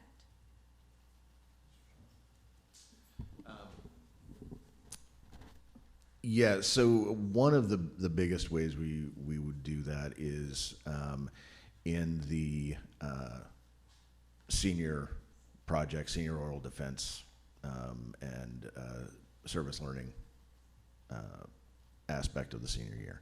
So a lot of students for those projects go into and research careers that they're interested in. And we've had students who intern with engineering firms or do work in laboratories or intern with doctors or lawyers or what have you. Lots of business opportunities, and we've had very good success and a great track record with business owners, scientists, professors, lawyers, doctors, having our students come onto their teams often in fairly fundamental ways and really get a sense of not just, you know, engineering sounds like fun because you get to build stuff, but what do you actually do as an engineer? And we've had plenty of kids who have gone into those things and said, yeah, it was fun. I don't want to do that. I want to do something else. And you know, that we feel like that's a very valuable thing for them to get to see too, is what they don't want to do, because they're about to go into college and spend, you know, many years and maybe a lot of money to go into a career that may not actually be a good fit for them. So that's one of the big ways we do it. We also tend to have communities around our schools that do have folks who run businesses, who you know, are doctors, lawyers, all kinds of different things, entrepreneurs, and things like that. And they have been a huge source of, or huge resource for our schools and our students to go in and do things, do summer internships. And we actively pursue those things, particularly as a head of school and college counselors. We're getting to know the students and getting to know the families. That's one of my first things is, what do you do? Oh, would you mind having a student come over and, you know, shadow you for a day or work in your office or something like that?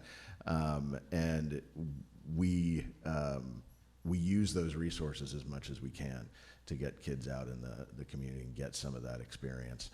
And then bring that back and, you know, present it to the community and share their knowledge and their experiences. And it's one of the ways I think that we keep students from year to year as well, because we do share that information and we encourage the students to do so. And the younger students see, you know, the fifth grader can come in and watch the senior oral defense and go, wow, that's really cool. And I can get to do that in a few years. So it's absolutely something that we do a lot of and will continue to. And the Bentonville area, Northwest Arkansas, is a great place for that. We look forward to tapping into some of those things. So for the fifth grader, sixth grader, outside of them coming in and viewing the upperclassmen's oral defense, what are some opportunities they would have to engage in career exploration? There are probably a few. One would be some of the clubs that we offer. We offer engineering clubs, robotics clubs often for the younger students. You know, as much as we don't have some of the or at least not starting with some of the CTE things like, you know, woodworking, welding or something like that, kids love doing that stuff. They really enjoy it. In Flagstaff, when I was up there, just as an example, We had a parent who was a blacksmith, and he actually had a degree in microbiology, but he became a blacksmith. And we actually had a blacksmithing club where the kids would go over there and, you know, very safe and controlled, that kind of stuff. But, you know, 5th, 6th, 7th graders would go over there and they would learn about metallurgy, and he could talk to them about the chemistry behind it as well. So those are the kinds of things that we would be looking for all our students. One of the things that I always talk to the teachers and staff about is, we don't want to just have a field trip to the zoo or to a museum or something like that. That's fine. There's nothing wrong with that. But you can do that with your families, and we encourage you to. We want to do the things that take you behind the scenes, that get you to, you know, the 5th and 6th graders in their biology class going to see the lion vet at the zoo, or see something that really gets them engaged and thinking outside of what their limited experience is as a 5th or 6th grader. And so we spend a lot of time trying to pursue those opportunities and push them kind of to the next level, you know, going to the Capitol or something like that. Well, we're not just going to go to the Capitol, we're going to meet with our representatives, or, you know, those sorts of things. And we try to do that as far down the grade levels as we can to get them to see the wide opportunities that they've got ahead of them, particularly if they stay in school and do their work and progress through the program like that. Thank you. Any other questions from the panel? Okay, if not, I'll entertain a motion. I'll move to approve the motion to grant the charter. A second. All right, the motion has been made by Ms. Toyce Newton and seconded by Dr. Moore. All in favor? Aye. Aye. Any opposed? Any abstentions? All right, motion passes. Let's take just a few minutes to fill out our voting sheets.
So we'll start down here with Dr. Moore.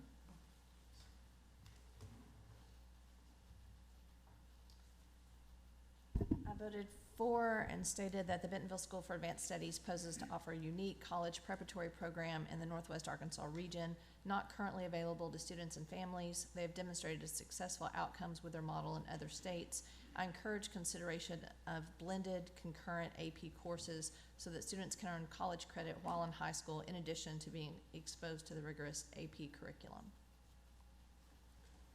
I voted yes. The applicant has identified the student population, and they have a solid plan and approach of reaching their identified outcomes and addressing student needs in a variety of areas. Mr. Baldwin. Yes. I voted for the application. You guys have done a good job of explaining your program and your plan. It's unique, it's successful, it's creative. I think there's a need in Arkansas for that, even beyond Bentonville. And we look forward to you all bringing new ideas to us. Ms. Saraceni. I support the approval of the Bentonville School for Advanced Studies. The BASIS model brings to Arkansas a unique world-class college prep education to the Northwest Arkansas region. I look forward to seeing the outcomes to Arkansas students, families, and communities. Dr. Wright McMurray. Voted for. I support Bentonville School for Advanced Studies application to open a charter school for academic year 25. They presented an established model for advanced studies, college preparatory instruction. I greatly appreciated their inclusion and attention to career technical education. This model has potential to improve post-school outcomes for students in Northwest Arkansas. I look forward to learning from their outcomes on closing gaps for students taking college assessments. So congratulations. Thank you. We look forward to seeing what you do here in Arkansas. One point of information. Mr. Jeffrey Fetters back there in the back, you'll have to put in an LEA request with him before June 1st of next year. Yeah. All right. Thank you so much. Thank you. So what's the pleasure of the panel? Do we want to take a 15-minute break? 10-minute? 5? Okay. 5 minute? 15? 10. 10? Okay. We'll do 10. We'll do 10. Okay. 7.5.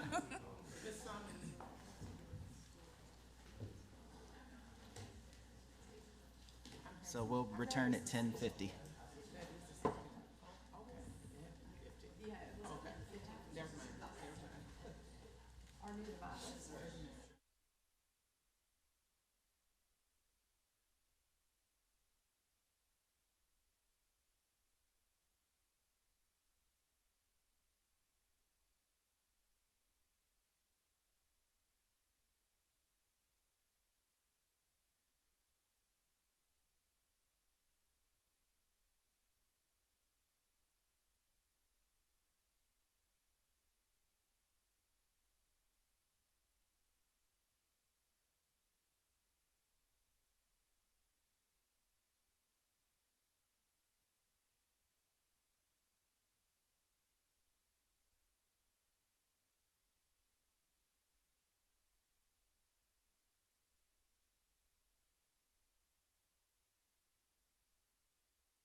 up and go through the procedures.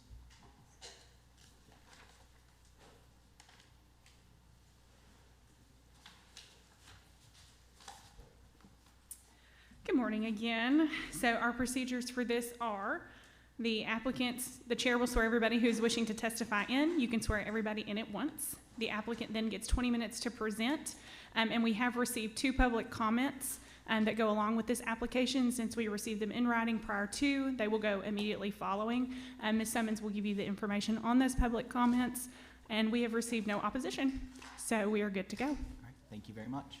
Ms. Summons?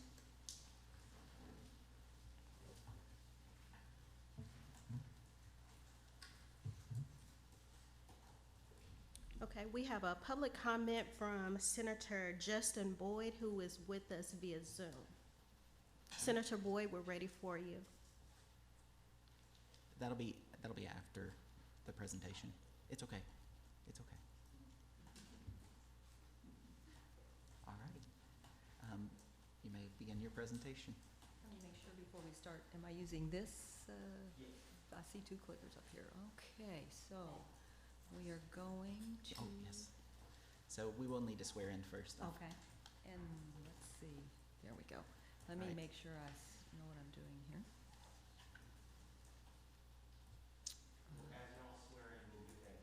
Okay. Oh, thank you. Perfect. Okay, perfect.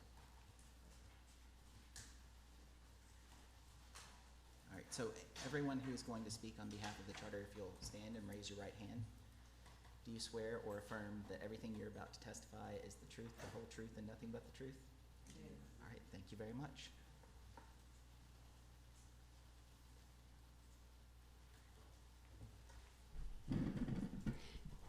Good morning. I am Jeannie Cole from Fort Smith, Arkansas. I am chairman of the board for the Community School of the Arts. I was on the Fort Smith Public Schools Board of Education for 23 years. I grew up in Northeast Arkansas, singing in church and in the school chorus, show choir, weddings, and funerals.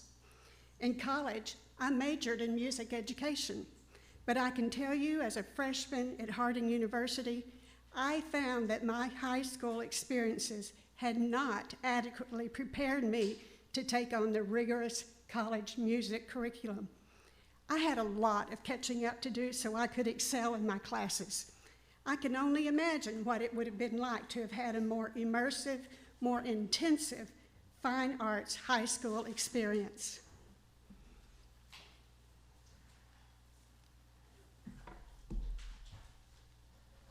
Well, thank you, Jeannie.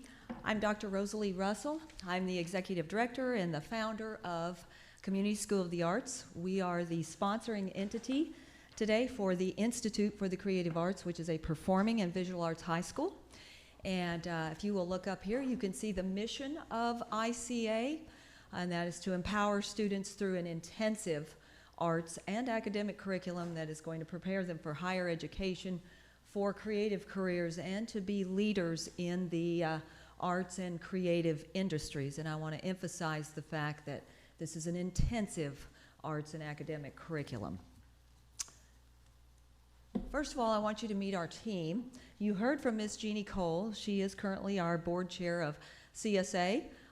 Dr. Philip Russell and I are the co-founders of ICA. And then Ms. Dina Griffith will be moving into the Director of Operations and Finance position should we receive approval for ICA. Dina currently works at CSA.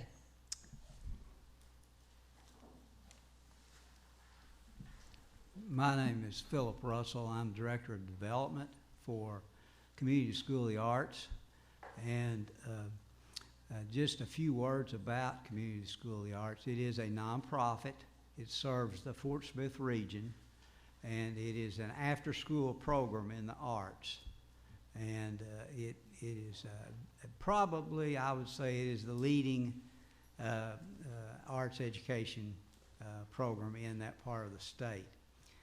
It has a long history, and one thing that stands out in that history is that it has always been an institution, an organization that serves the needs of all, including the underserved. And I think what you'll find in the philosophy of that organization is that the belief is that no teen or child should be deprived of an arts education.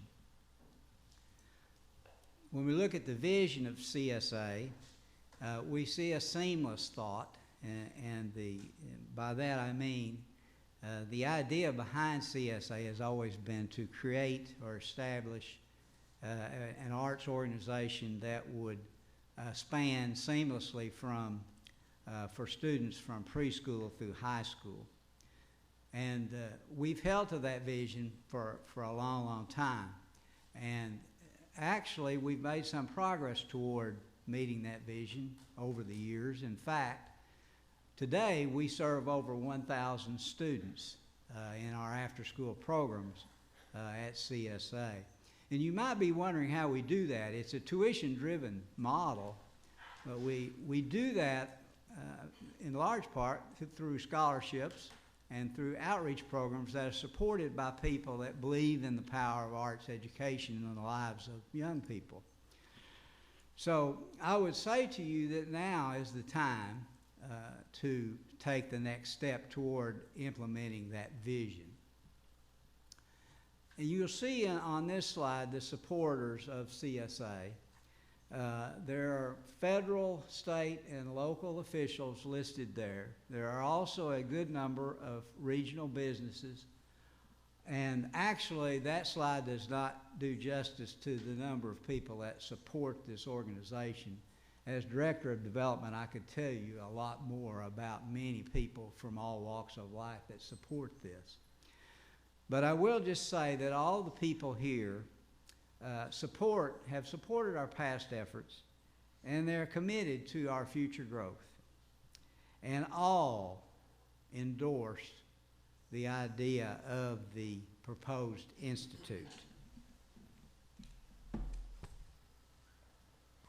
Thank you, Philip. And I did want to say how happy we are to be here today, and really, really very excited to share with you our vision and our model for this. So, and I'm Dr. Rosalie Russell again for the minutes.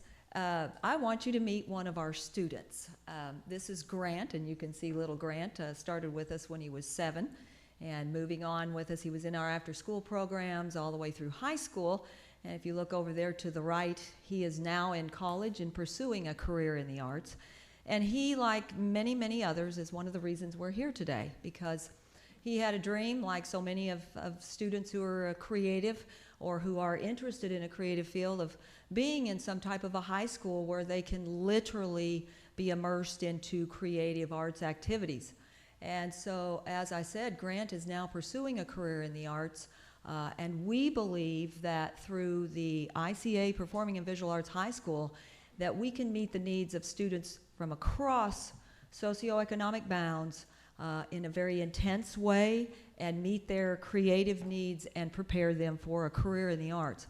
By the way, that last slide there, or that last image, is Grant speaking about a year ago to our former Governor Hutchinson and First Lady. And Governor Hutchinson, by the way, credited his time in musical theater in high school for some of his successes in law and politics.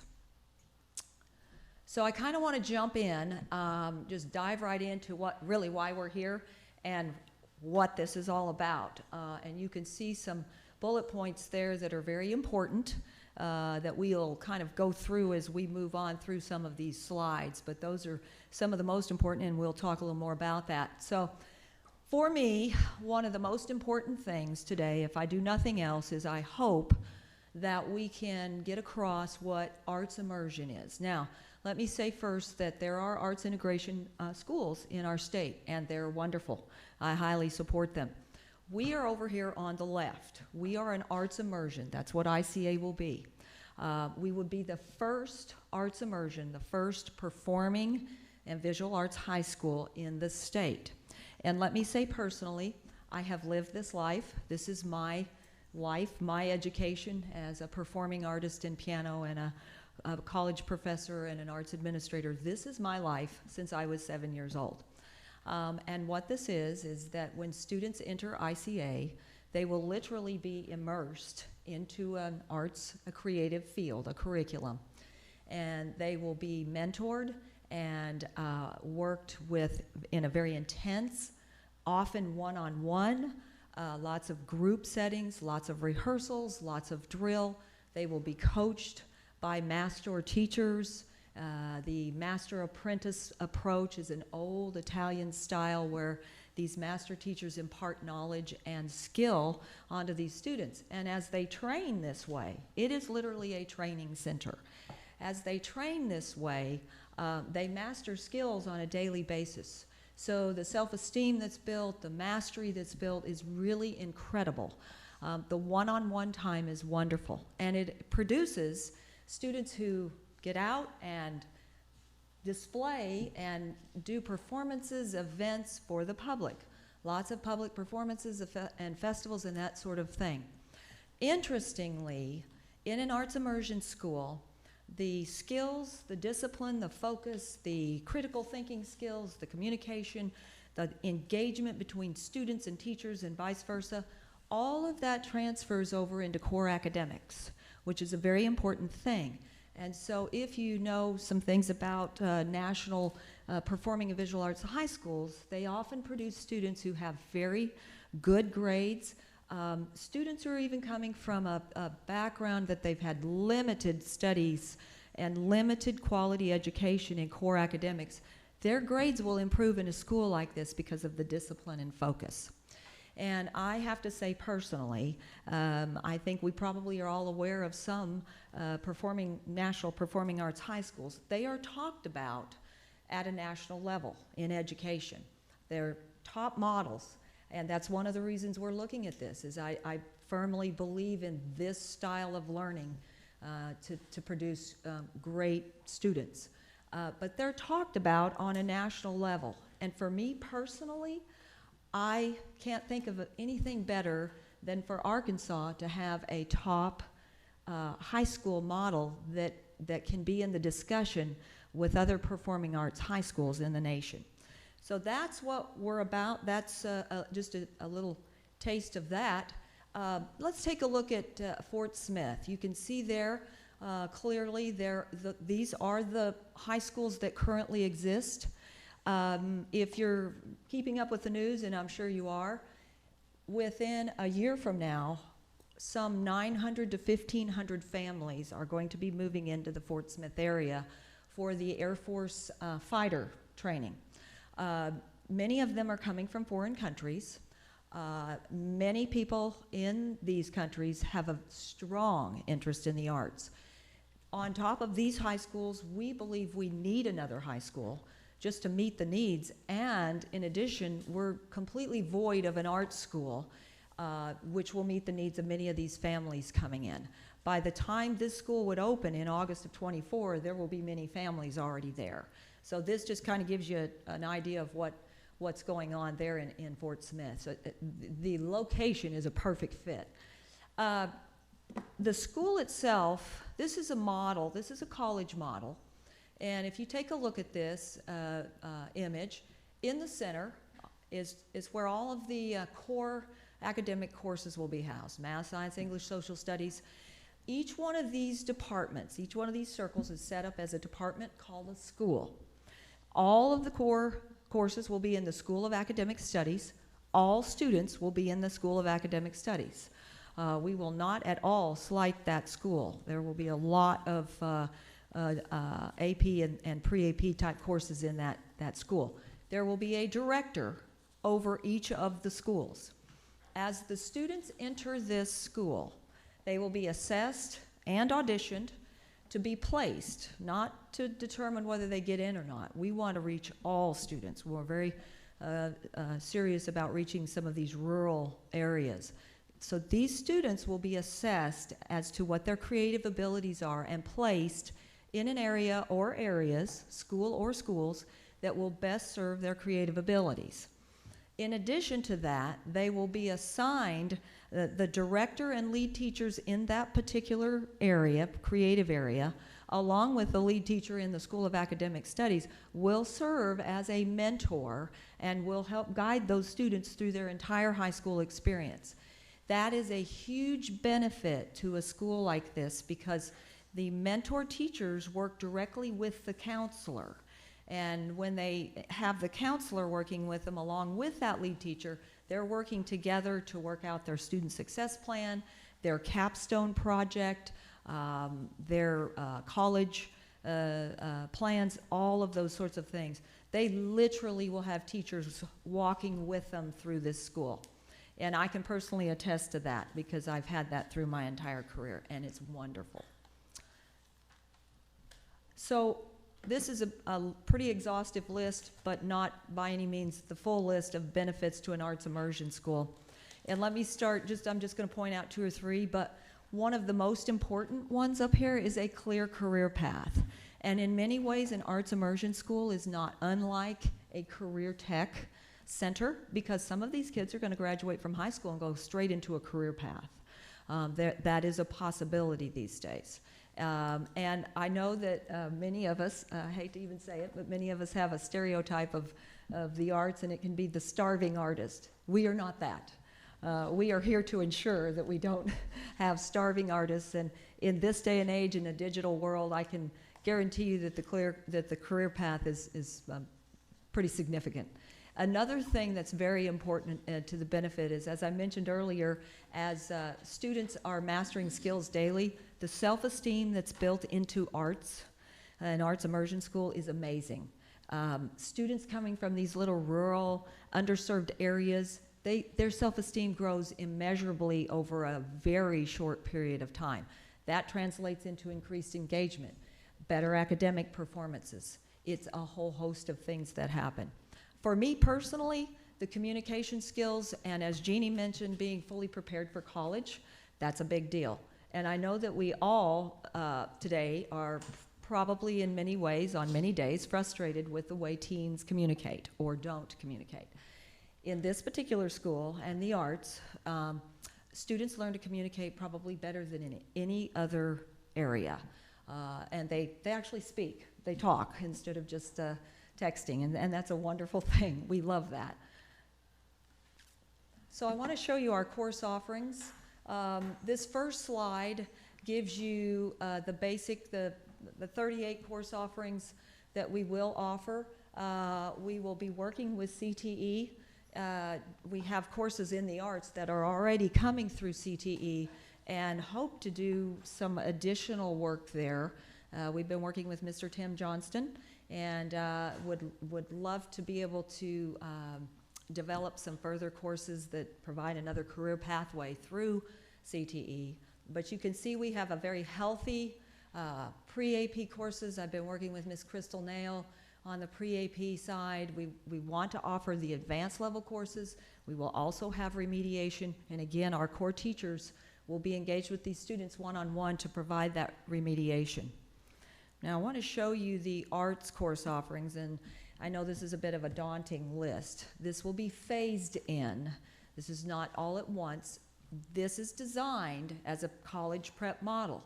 If a student comes in and they're clearly, let's just say they've been involved as I was in piano from age 7, and they're coming into this high school, they know what they want to do, and we will engage them immediately in these courses in music that then will prepare them very well for college and beyond. But as I say, these courses will be phased in. Many of them are very intense. They involve rehearsals, practice, drill, memorizing, all of those sorts of things. But this is what a performing arts school would offer if you're looking at course offerings in the arts. Then we can look just for briefly at the career pathways. I love this slide, and it's not anywhere near exhaustive, because not only are there career pathways in the arts, which we have some listed up here, there are career pathways in the corporate world, in the medical field. We have a student in Conway right now who is a pre-med major, and she studied theater with us for several years. She's a theater minor, and she's working at an assisted living with theater therapy. There are all kinds of therapy services in the arts. If you look at this list, it's heavy on digital, heavy on technology, and heavy on technical. Lighting design, sound design, technical direction. If you look at animation, gaming, 3D design, so many technical areas. And many areas that students can use in their community. It does not have to be, they do not have to go to New York to become a great artist. Got 2 minutes? 2 minutes, okay. I tell you, time flies when you get to doing this. Let's take a quick look at, this is Danielle the dancer. She's very serious about this. This is our scheduling model. It's a block schedule, purposely to try to create larger blocks of time for arts, because like a football team, we need quite a bit of time to practice and rehearse. So we've created blocks of time, 85-minute class periods, Monday, Wednesday, and then Tuesday, Thursday. And then on Fridays, we call that a Fast Friday, where every class has gone through at a condensed amount of time. And then the afternoon, the CA time is creative arts time, and that allows for a block of time there. Something important about the schedule is daily there is an advisory time, and that will not be wasted. I will personally see to that advisory time is really handled well between the counselor, the teachers, remediation, their mentor teacher when they're working on projects, performances. That will be a very special time for students to work with teachers. We believe in student services. Obviously, we're a model that deals one-on-one with students, and we believe that all students should have an opportunity to be in this school. And so we will work very diligently to meet all of the federal guidelines, legal guidelines to handle any kind of student services that's required. I would not want any student turned away. I want their needs met, and we're going to hire a faculty and a group of people that will handle that. Our enrichment is, of course, a big deal because that's our arts side of things. We're working diligently on transportation because we reach out to 20 communities outside of Fort Smith, so we're going to work in those areas and try to figure that out. You can see our enrollment projections, enrollment projections. I realize those are just projections. We have a very robust and comprehensive student recruitment plan because I think we're ahead of the game because we already have CSA and students interested, and these 20 communities are already involved in what we do, and so we already have a good plan in place, and we'll be working very diligently at that. I want to show you one of the most exciting things. This is our new facility. This is owned by CSA. CSA has classes after school and evenings and weekends. ICA is going to be housed in there from 8 in the morning till 4 in the afternoon, and potentially beyond at times. But that's where it will be housed. It is a state-of-the-art 40,000 square foot facility that's set up like a college fine arts model, and it just happens to be on our riverfront right next door to the United States Marshals Museum. I think the kids will ignite the riverfront in terms of festivals, activities. The Children's Museum is coming as well down there. This building is set up in such a way that on your right side downstairs is culinary and music. Upstairs is art and film. To the left is theater and dance, and there is a theater in there and many state-of-the-art rooms. The core classes will be in there as well. So that is where we're intending to house that. It is a gym for our community. Our community is overwhelmed at what's going on now on our riverfront. These are the renderings, so you can see that the building actually looks like the rendering. The image in the lower left is the grand lobby where we'll have a lot of performances and events and exciting things. The lower right is the 350-seat theater. Will be used constantly. And finally, just a bit about the governance, and I'm sure we'll probably talk further about this. We will have a separate board of directors, the ICA board, an independent board that will not be answering to CSA in any way. We'll have a head of school that we have named as dean, again, after a college model. The dean, as you can see, is over everything and over the day-to-day, but the dean will personally be over the instructional side, so all of the department directors, counselor, special education, and the director of operations, which is Miss Dina, will be over other personnel, and she'll be learning the app scan system and over marketing, over our registrar, our child nutritionist, and as we go, we will add layers to that. And finally, I know you all will have questions, but I did want to mention that the photos that you've seen in this presentation are our past kids, current kids in CSA. We've kind of built a legacy, and we want to move forward. I can't personally stress enough how important a performing and visual arts high school is for kids across the area. All of us have creative abilities, and some want to, explore those, and that's what we're about. And we're about helping a lot of these kids in these rural areas get connected to the arts. This is not a school just for smart kids or rich kids. This is for everyone, and the time is right. It's a good time to do this. So we really appreciate your time. I know you're going to have questions, and we thank you for that. And did I go way over? 24 minutes. We had it down to 20, Well, thank you very much. Thank you. So we have public comment. Senator Boyd, are you online? Yes, I'm here. Whenever you're ready. Okay. Well, first of all, thank you for the opportunity to be here and present and make just some quick comments to you today. So, I thought a lot. What do I want to say? What can I add to this? And, so in my non-legislative job, I'm a pharmacist. And it comes back to pharmacy is both an art and a science. And we get real focused these days on being a science. And that seems to be the, past couple decades, there's been this big focus on the science aspect, but the arts are important too. You go back to the Renaissance, and it was both an explosion in the arts and the science. The two are together, and they don't need to be separated. And I just see this as an opportunity to really bring back some of the arts and refocus it in our state and in the greater Fort Smith community.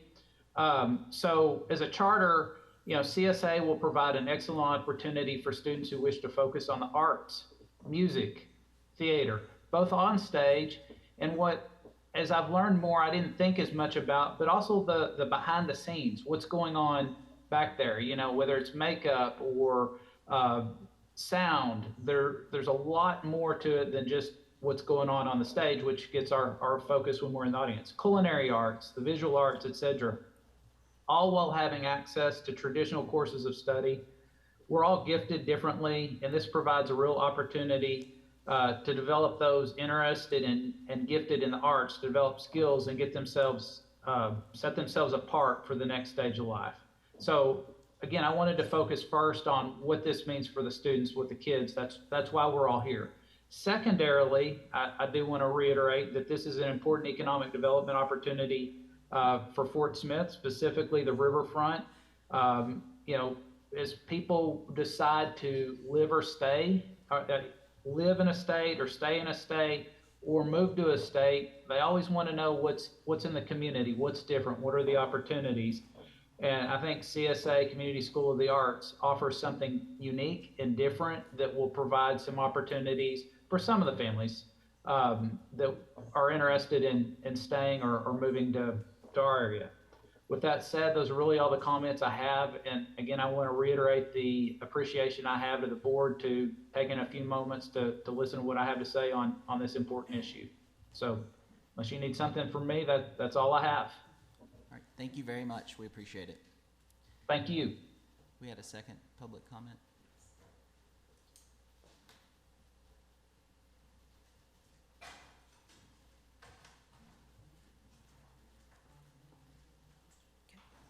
The charter office received an email from Mr. Carl Gefkin.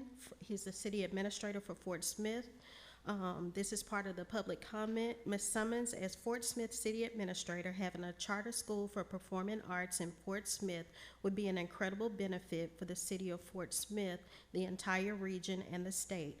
With the growth Fort Smith is set to experience due to the foreign military sales project and the people coming from Singapore, Poland, Finland, Switzerland, and other countries, this school would provide what Fort Smith and Arkansas needs. Regards, Carl. Thank you very much. All right, so we'll open it up for questions. We'll start with Dr. Wright McMurray. Oh, Yeah, legal review. We got to do that first. Right. It's fast, but we still have to do Yeah. it. Sure. If you want to come up here, you are more than welcome to. So starting with the legal review, you will notice that I have no concerns on one, which is superintendent. It's fully effectuated. Principal, same, fully effectuated. Teacher licensure, fully effectuated. And gifted and talented was also fully effectuated. Moving on to the next ones, 5 ALE, alternative learning environment, that one was fully effectuated. I had no legal concerns. For board of directors, I had no legal concerns. Library media specialist, no legal concerns. All of the personnel policies, which is 8, 9, 10, and 11, no legal concerns. On the website posting, no legal concerns. The applicant did confirm that they would have a salary scheduled to comply with LEARNS, which that is correct.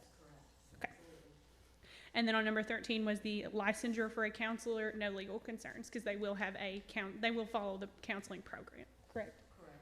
There we go.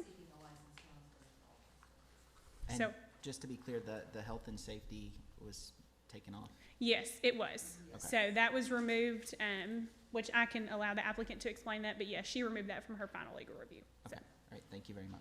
I did have of course. Thank you, Chair, members of the panel, Trip Walter, Staff Attorney, Arkansas Public School Resource Center. I just wanted to add one more thing on the counselor licensure waiver to make sure. I think Ms. Wagner reiterated that there would be the full comprehensive school counseling plan that would be implemented. There is also no ratio waiver and no waiver of the 90-10 time allotment. Thank you. Thank you. All right. Now we'll entertain questions.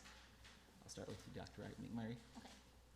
Thank you for your presentation, and thank you, Mr. Walter, for that additional explanation on the school licensure waiver, because that was a question I had that was remaining, so I appreciate that. One question I did have, and this is kind of a point of clarification, looks like the schools that you listed that you're planning to pull from, it was a quite extensive list, but then when I looked at the list of folks that attended your interest meeting, it was still highly populated from that Fort Smith area. So can you kind of provide a little bit more detail on how you plan to expand outside of to those other schools you plan to pull in? Sure.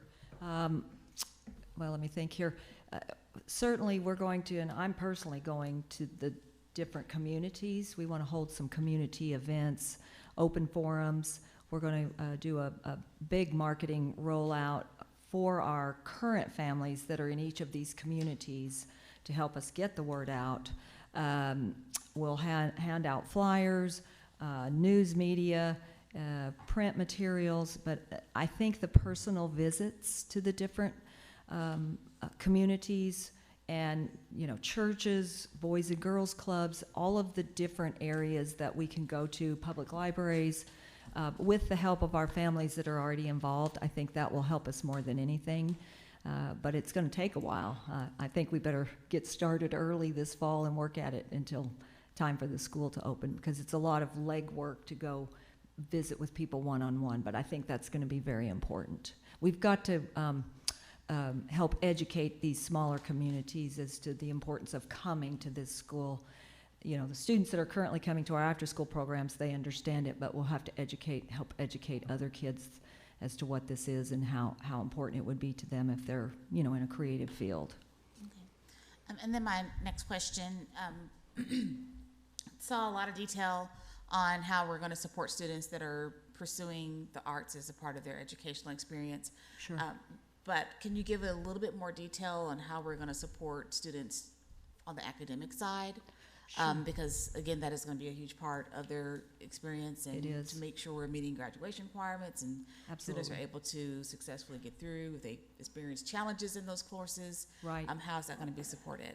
For me, and what our plan is of course for the counselor to work directly with each student, but also the lead teachers and the academic study department director will need to work with each student and the counselor and the lead teachers in math, science, English, social studies.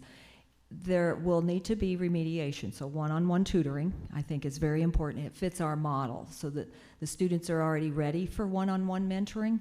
So if they need additional help in a core area, they can go to that teacher to get one-on-one tutoring. We will not hire teachers who are not interested in doing that, because I believe that they need to be very available. The school across the board, the teachers across the board need to engage with the students. So if they need remediation, they're going to need it one-on-one or small group. Then on the accelerated side, we want to make sure and get started with pre-AP courses, if at all possible, at the 9th grade level, all the way through AP courses through 12th grade, so that the students who want to accelerate will have that opportunity to do that in their core courses. Our goal is to make sure that they can, if they are at all trying to get an academic scholarship for college, that they're able to do that. And we have a lot of art students that typically do that. So we need to offer those courses. And so we'll be looking for teachers that have strong core content areas to teach these kids so that they can teach advanced studies. And so, sorry, what does that look like during the day? Because it looks like that the schedule is pretty packed. Sure, So what would that look like for a student that potentially would need additional supports and would need to have maybe tutoring or remediation? What would that look like? Right. If during that advisory time, that will be one time, since there's an advisory time period every day. That would be one time they could go to remediation, or a small group of them go. That would have to be coordinated again with the department directors as to how that looks. I also think that teachers, if they need some extra help, will need to prepare to do that after school, so that students could stay after school to get help. I know currently in the Fort Smith district, they do have teachers that do tutoring after school, and we would be looking at that same thing. Whatever we can do to accommodate the student. I don't want students to get behind in core subjects. And then outside of culinary arts, what other CTE programs are you guys thinking about? I know you mentioned that we are currently going through some, redevelopment Changes. of some pathways, Sure. but what are you guys thinking about? Radio broadcasting, radio and television broadcasting, I believe, is in that area. That would fall under our cinematic arts. I'd love to visit about other options. We may just need to sit down and talk about what might, as you're redeveloping or looking at some of your courses, some technical fields perhaps that they could go right into out of high school. That would be a great career move, but certainly the culinary program and the radio and television broadcasting are all available currently. Thank you for your presentation Oh, today. thank you. And thank you for working with my office Yes. before this presentation to make sure that you have We have. everything you need for licensure. Yes. Just kind of give me some detail. I know you showed us in your presentation the new building, which looks beautiful. Sure. And looking at your enrollment cap, by 28, 29, 500 students, is that building? That's an interesting question that you've brought up, and we've been discussing this a lot. What we are looking at doing, to answer your question, yes, and since we're in the arts, we'll have to get very creative. If we had 500 students to, mix and match and do, and get a student in a math class versus a music class, we would have to get very creative. What we are looking at doing, and we've already been talking about it and having some architects do a little design for us, we would like to add some space so that we add a full cafeteria and space above that cafeteria that would give us science labs, math, English, social studies, some additional classroom space that literally right now, in the near future, could be added to the building, and you would never know that we didn't put it on there to begin with. So that's going to take us a little bit of time, but that would be the goal. But we can get creative. Dina will be the one to help us get really creative. She's laughing because she's already creative what we currently do. But yes, I think the best option would be for us to continue looking at it, adding some space. Thank you. Mr. Bolden? Okay, thank you. So let me just ask, I've got a number of questions. I'm not an educator, Okay. and so I ask questions that are. You're a finance guy. I'm a finance guy, and so I like numbers. And, but let me understand a little bit about CSA, because that's, Sure. it looks like that's where all this began at. And maybe give us a little history on CSA and how long has that program been going? You said you served 1,000 students. I'd like to know the ages of the students and kind of what that looks like. Sure. If you want to technically say, we've been working at this since 2006. Dr. Phillip and I were both at UAFS. He was in the College of Education, and I was in the School of Music. And in 2006, we, through UAFS, opened a preparatory program for children and youth. In 2016, and I served as the director for that program, and we built it about to 1,000 students before I left. I knew that because of my background in the arts, and I'm a pianist, a touring concert pianist, and I knew because of my background in the arts and my mentor teachers having worked in these performing arts high schools, I knew that before the end of my career, if at all possible, I wanted to see Fort Smith have a facility for performing arts and a high school program. And I've visited some of these national high school models that I've mentioned. They're amazing. And so in 2016, I left the university, and a year later, Philip retired, and we set out with a board. In 2016, we opened Community School of the Arts. So we're starting our 8th year, and 7th year. And we very quickly grew again to about 1,000 students because we had community support. We set up an independent board. It's a nonprofit. We began a 5-year plan to start building a facility. We were looking at various places. There's a man in Fort Smith who wants the riverfront to grow, and he's all about children and youth and wanted to give us that land so that we could do this. And so in the meantime, we're housed in a school facility currently, CSA is, and just developing programs for children from age 3 all the way to high school and even adults, but primarily age 3 through high school. We have a very strong high school program in music, and in particular in musical theater. And we have a preschool for ages 3 and 4 that literally teaches children everything they are to learn at that level through the arts. It's the first arts immersion, arts integrated preschool in our state, and it's very, very effective.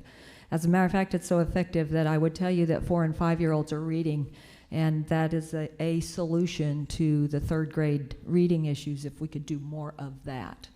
And so my goal, like many people who have great football teams, is to have 3-year-olds all the way through high school engaged and learning and studying the arts so that they literally can go on to college or into a career effectively in the arts.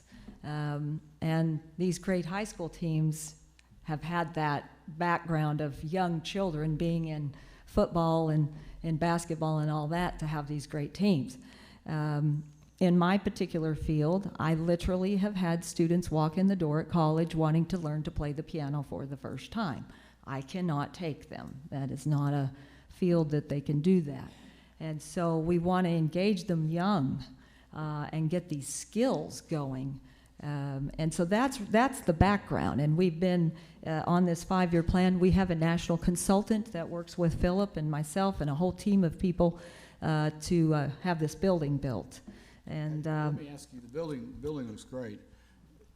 Tell us how you funded that, how we funded it? how you got that. We literally have been fundraising a lot, and we've had, this is not private knowledge. Governor Hutchinson gave $1 million, for example.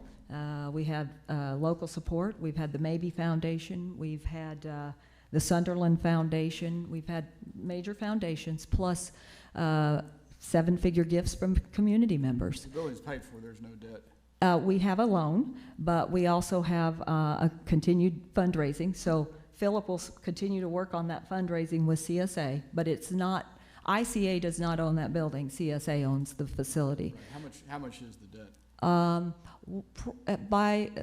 Before the end of this year, I think we may have it down to something in the 5 to 7 million range. We are in the middle with a separate consultant working on new markets tax credits. Those are fun. And if you've had any dealing with that, yeah, we have a consultant working on that, and that could produce us about a 5 million, which would put our debt down to around 5. So Are the students you serve, you mentioned after-hours program, are they just there after hours, or is it correct. students all day? They're there after school unless they're homeschooled, and then we have some that come during the day. That piece will change, but primarily after school, evenings, and weekends. How many of the students that come to that program do you think would be interested in the school? Coming to this, Yes. what do you all think? I think a pretty significant amount. I know we have students, and we can't start a waiting list, but I know we have students, younger students, that are, already thinking about this school. I don't know what to say about that, the percentage, but a significant amount. I mean, we have a history of quality teaching, and I think students will want in. I appreciate you all coming. Yeah, who you do guys. have, yes. Who do you have in your team that's putting this together? That's an educator. That's a school that would be a school leader that would understand the non-arts side of putting a school together. That's very complicated. Yes, it I is. don't have any idea how they do it, and I've heard a lot Right. of these, a lot of these presentations, and I don't understand how people actually, Right. make a school come to life. You've asked a very good question, and I'm glad you've asked that question, because my side of things is arts.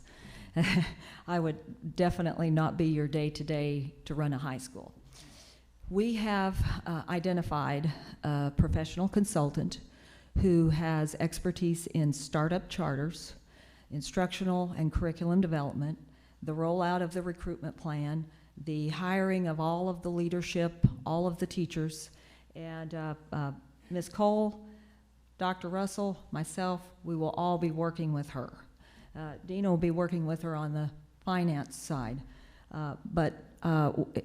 Should this get approved, we'll start working with her from now until we identify the head of school. Now, the head of school, I will tell you that I believe that one of my strengths is identifying people who are good at their job and letting them do their job. So what I do know, because I can definitely tell you I am not going to be the dean, what I do know is we have to have a very experienced dean who understands the arts, who knows how to run a day-to-day school, keep the core academics going the way they're supposed to go, and allow these arts teachers to do what they need to do, and everybody working together and everything for the good of the student. And I believe those people are out there. I know folks who have been in the arts. We've had some wonderful superintendents in our state who've been very involved in the arts, and they're very good superintendents. So, but that's the secret. We have to have a top-level head of school who can handle this and know what they're doing. And I thoroughly trust this consultant. As a matter of fact, I couldn't be more excited that she is coming on board should we get approved to help us with this entire process. And I will personally work with her a lot because I want to work on the arts side and she work on all these other things, just to coordinate the whole thing, a plan.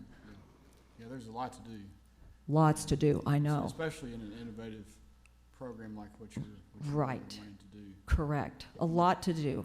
I'm caught up in the passion that you have, and I'm not an art, I don't have any talent in that, and I've always been impressed by people that do. I have a personal concern about the academic side.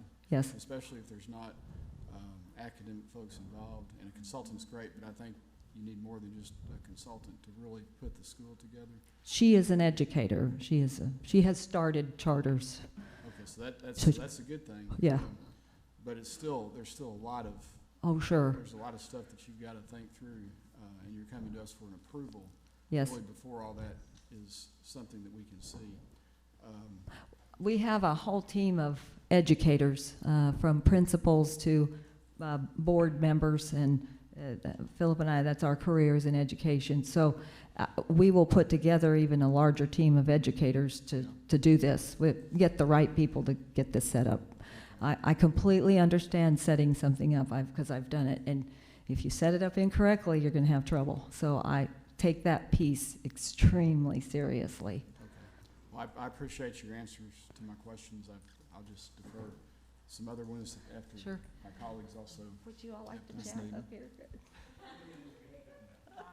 have a question. I too am not an educator, but the application gives me pause for concern around some areas that you're working on. Okay. I would feel a lot more comfortable if you could say, you know, transportation, we're working on it. Mm-hmm. That, you know, different, the consultant, whether or not that plan is complete. So there are some things that I need to walk away with, and I can't speak for any of the other members, knowing that there's a solid plan and that we're not in the process of working through it, getting to it, and so that's my concern. Sure. My question. I think transportation is very important. And of course, we're going to provide bus passes in Fort Smith for students in Fort Smith. What we would like to do is, what we intend to do is to go to these communities, talk with families, find out about their transportation needs, to begin to see how we can solve those transportation needs. Now, I realize we cannot formally enlist parents, but hopefully there will be parents. We have so many families that work in Fort Smith. Hopefully there will be parents who would like to pick up or bring, just simply on their own, carpool kids. But we're going to have to do a survey in each of these communities and begin to determine exactly how that's going to be handled, because I do know that it's going to need to be. And you know, we haven't done some of these things yet because we've just been so intent on seeking approval. And it's not that we aren't taking it seriously. We just know that once we're approved, we have to get after these things. And we have a plan to go into the communities to talk to the parents about transportation. You mentioned trying to reach the underserved, and I think that is certainly something to be complimented on. But those obstacles and barriers are oftentimes the things that will keep them from participating. Sure. And like I say again, I just I am more, well, what I see coming before this panel are people that have these things worked out. Have a plan, have a goal, have a company, and all those things. So that would be my area of concern. Sure. That we're working on it, that we're going to try to get there. Is not something that gives me confidence at this point. Right. As far as underserved, we reach a lot of underserved students. We have a history of it. We're also located in the most underserved population in Fort Smith, even within walking distance. So that's a positive thing because we can reach many of those underserved kids on that north side of town. I'm trying to think what else do we need to talk about on this line? I realize you don't know us. And so you're coming at this just meeting me for the first time. But all I can tell you is that this isn't a hope so. I've had such a long career in this and in education. I've learned a lot of pitfalls and I've learned a lot of things. And we do have a rollout and a plan as soon as we leave here. If you will grant us approval, I don't waste time. And I do have a plan. It's just communicating that plan and having me to understand Sure. how those are, some people would say just a small rock to jump over. Others would say it would be a hurdle, the highest hurdle. Right. And so those things happen and it will happen likely. Yes. Everything that you can imagine. So that's where underserved are not necessarily kids in poor communities. Correct. You know, if they can walk there. Correct. Somebody says I can bring someone, that person car may break down or they not be responsible or they just change their mind. So Right. I think a school as opposed to, not that the arts is not important, but a school as opposed to just the arts is we have a obligation. We have an obligation to show our best plan for getting that done. Sure. And I have several questions. Thank you so much for your presentation. And while I appreciate that there is a definite correlation between arts education and academic success, I don't know that that correlation means there's causation.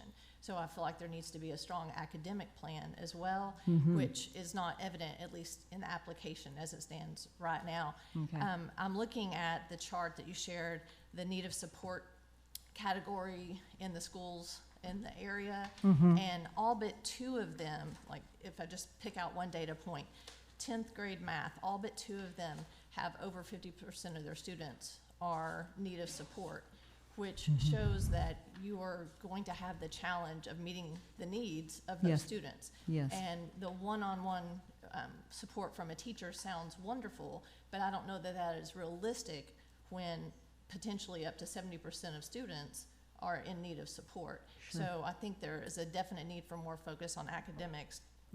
Another piece, looking at teacher training and professional development. I appreciate that high quality instructional materials are mentioned, and that's a very critical piece, but high quality instructional materials have to be matched with teacher professional development to implement those materials with Correct. fidelity.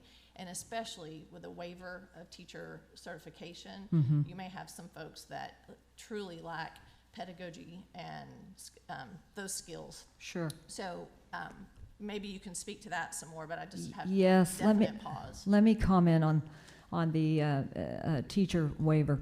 We are not seeking any kind of licensure waiver on any core academic class. We want strong core content. And I truly am big on core. I want these students to do really well in math, science, English, social studies, foreign language. So we are not at all taking that lightly, and I'm sorry it has come through in any form or fashion that way. That would not be the case. I really want these students to graduate and be able to receive academic scholarships to college, and many students in the arts do. We are not seeking any kind of teacher licensure for any core content. The reason we're asking for teacher licensure has to do with the arts side of things, because some of these teachers are have advanced degrees, they are in the industry, but they don't necessarily have traditional teacher licensure. So they will come under AQT or HQT. But not on the core side. We really want strong core content teachers, and we do want them to be engaged in tutoring and making sure that that every student does well in their core content. Not sure what else to say about that. I do not want to slight core content at all. They have a pretty lengthy day each day on core content before they ever get involved in their arts side. I mean, we will make sure that we do everything we can to help them with their core side. I just know that tutoring is a good option. We do it in the Fort Smith district. I'm very supportive of that tutoring model. Okay, just in the application, when I read about the request for teacher licensure waiver, it didn't state that. Okay. So That may be, we've thought through a lot of things as we were preparing for today, but tutoring is a big thing. And note, not seeking a waiver for the core content teachers. Can you speak more to any plans for professional development for teachers? The director of the Department of Academic Studies will be the lead teacher, along with the dean will ensure that these teachers are going to go through professional development, lead teachers in each of the areas, and the lead teachers will be responsible to work with the other teachers to make sure they go through professional development, determine what the best choices of curriculum for these students. They'll work together to do that. And I would expect the director to ensure that happens. All right, thank you. I think what, Come on up here for a minute, because I definitely need to sit down for just a second. Yeah, I need to get some water. I'm going to get some water. We have open discussions with UAFS, hopefully getting some of their adjunct professors to do some concurrent credit teaching with us. because we do want that strong academic program there. So hopefully that'll work out for us. And they seem very interested as well. So, any other questions? And we've identified colleges already that are partnering with us. Okay, yes, we have colleges very interested in making sure that we go through with this. So we perhaps our application did come across as strong in that as we feel like we are. But, yeah. So can you, I want to go back to Dr. Moore's point. She said in the waiver request, it says, and this I think is what she's referring to, it says primarily for artist teachers. So there may be teachers, are you saying there may be teachers that are in core areas that you would need the waiver for? Because it just says primarily. More than likely, no. I assume that was worded that way, so give us a little wiggle room. I mean, we're already getting applications from certified teachers, you know. I think we've got a Spanish teacher even lined up, so, you know. Honestly, we did not know we were going this charter route until several months ago. We thought we were going to be doing, you know, a few hours a day, kind of like the career tech centers. Go get your core classes in your home school and then come to us for a few hours. Well, that all shifted. And since we may be just a little bit behind on getting all of this correct, but this is the route we're going. This is the way everything was funneled down through this charter way. So here we go, and we're ready to move forward. And yes, we do have some work to do on transportation and all of that, but we felt like we needed to get over this barrier before we can hit some of these things like transportation and get that done well as we're doing our marketing. So can you, and whoever would want to speak to this, can you talk about how the arts are going to be integrated with the academic piece? Will there be any integration there? Do you want to discuss that? I can tell you, I can envision, and this would have helped me as a music major. If I had walked into my world history class and the first 5 minutes, or as I was walking in, if there was a PowerPoint going, talking about, you know, during the 1300s, these were the instruments that were available. Here's the artwork from that period. If I could hear some of that music, and then moving on to the 16th century and, you know, hearing all of that, seeing all of that as we're discussing what's going on politically, that would have put so many more connections in my brain to help to understand how we got to where we are in the civilization. But other than that, I think you want to talk about. Well, I mean, again, we're in arts immersion, so Yes. the core content is the core content. I guess that's why I'm saying our core content is going to be so strong. We want very serious core teachers teaching the core. And then the art side, they're very serious teachers teaching the arts. Now, if they do some integration, great, but we're not an arts integration school, we're an arts immersion. So in a lot of the high schools where you do have performing arts and you have like the Kennedy Center's research on arts integration, it typically is an integrated model. Correct. So I guess what collaborations are you thinking about for your teachers, and would you foster collaborations between your arts teachers and your academic subject area teachers? Sure. As far as collaborations, what I want to see the core teachers do is I want them to make sure they buy into the one-on-one mentor-teacher philosophy so that the kids, when they go to their core classes, those teachers are as engaged with those students to help them through their core classes as the arts teachers are engaged with the students. Not a passive type of teaching environment. And so that's really where we are. Now, in an arts immersion school, kids are engaged with their teachers, they're engaged with each other, they do interconnected arts activities. There will be ways for the core teachers to engage with that. But as far as looking for a core teacher who can teach arts integration, we're not looking for that. We want strong core teachers who will engage with these students and ensure that these kids get their core classes learned as to the best of their ability, and most times hopefully graduate and get an academic scholarship to college and beyond that. Well, I would say, you know, when we're looking at the sort of siloed nature that you're talking about, it might be best to look for that mindset of willingness to do the arts integration as well as the content Sure. expertise. Absolutely, because we want our teachers to connect with one another and not be one over here and one over there. They're going to need to work together as mentor teachers to all of the students and talk about, okay, this one's having some trouble with math, and, you know, well, okay, how are we going to handle that? So, yes, we want them to collaborate. Collaboration is a big deal in the arts, and it's a natural, you know, thing in the arts. Yeah, that's my background as well. So. Yes. Well, you know what I'm talking about then.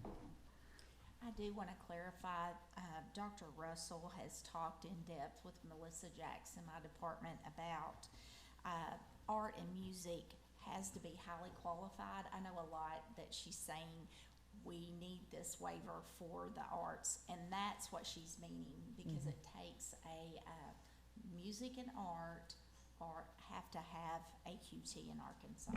And so I know that's what you are trying to That is, articulate. yes. So I just wanted Correct. to follow back up with that, because I know it doesn't come across in your application, Okay. but I know y'all spoke with us Yes. a lot about that. We talked with you, we talked with Miss Jax. About making sure that if they are over here in the fine arts, that it can pass for credit for their art and music over here in your general curriculum as well. And I know Correct. they talked quite intensively about that. And I've worked with Miss Crystal Nail on the, you know, pre-AP, AP, so that we have a strong core. I was on a committee with her for the gifted and talented, so I've worked with her personally since just a few weeks before this review to talk about all of the pre-AP, AP courses, all of that kind of thing. So you guys are you're coming here to have us approve your plan and send you off to the state board for their ultimate approval. But to me, it seems like the application is substantially a working process. There's a lot from the academic side that you're working on and thinking about, but it's hard to approve that. So I don't know what curriculum you're going to use for math or science. I don't know who your principal is going to be for your school. Usually when people come here, they've hired the principal, and he or she's standing here talking to us, and they've spent time. If you've been working on this for a couple months, the school part. No, we've been working on this for Yeah. quite a while with the support of APSRC. Yeah. And we're not a CMO, so we certainly can't hire Right. a dean yet. That's all going to start here immediately. Now, we understood that was a future thing that we needed to have. Yeah, and we want our core teachers in so that they can work together on the curriculum. We want them hired before we select. I would not want to select a math So or we have science curriculum for them. what you're asking us to do is vote on something without really a lot of information on the academic side. And in reading your application, it was, to me, it's non-academic. It was about 70 or 80% on the arts, and I kept looking for the more rigorous educational stuff. And it's in there. There's a couple of pages, but it's primarily focused on what you're going to do with the arts, which makes me a little bit nervous, because it just seems like you're so focused on that and have the dreams of that, but the training of kids for the requirements for the state, I don't see that in here. And then the schools, the cities you're going to pull from. I mean, I live in West Fork. It takes me an hour to get Fort Smith, and an hour to get home. Correct. And same in Boonville, same in Charleston. I mean, these are cities that are so far away from Fort Smith that it's not practical that the kids are going to go to your school. And so I worry that you've got really expectations that won't work out with this. We have some of those kids come to us now. Of course, their parents are driving them. We've visited some models outside of our state where kids do come an hour or 60 minutes away. The Arkansas Arts Academy has students coming from, I believe, 90 minutes away. And so it is very possible for that to happen. It's not an unusual thing for a performing arts type of a school for students to come from a further distance. Philip, do you want to comment? I don't know how to, this core, I don't know how to tell you any further about how strong our core will be, because I also know how arts students are, and many of them are really actively seeking advanced AP courses.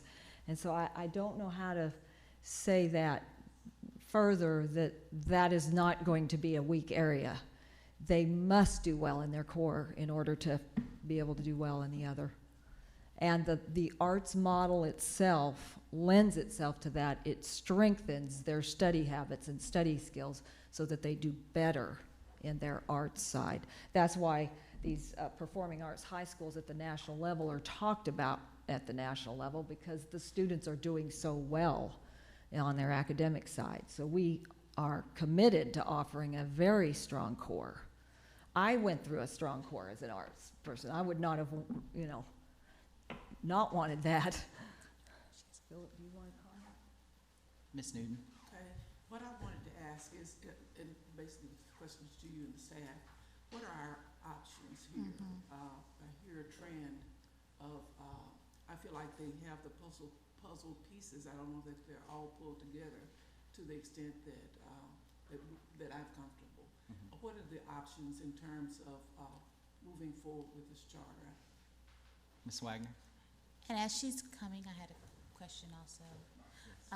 And as she's coming, because that was actually part of my question, because as you mentioned, there's a consultant that you plan to work with, and can appreciate that you're getting that additional support. However, to have the opportunity to know who the consultant is, their track record for opening a charter, their success rate of being able to do so, I think would provide some additional information as well, because, potentially they could have opened a charter, but was it a successful one when they opened it? We're not quite really sure of that, so. I'd like to see the track record. Yeah.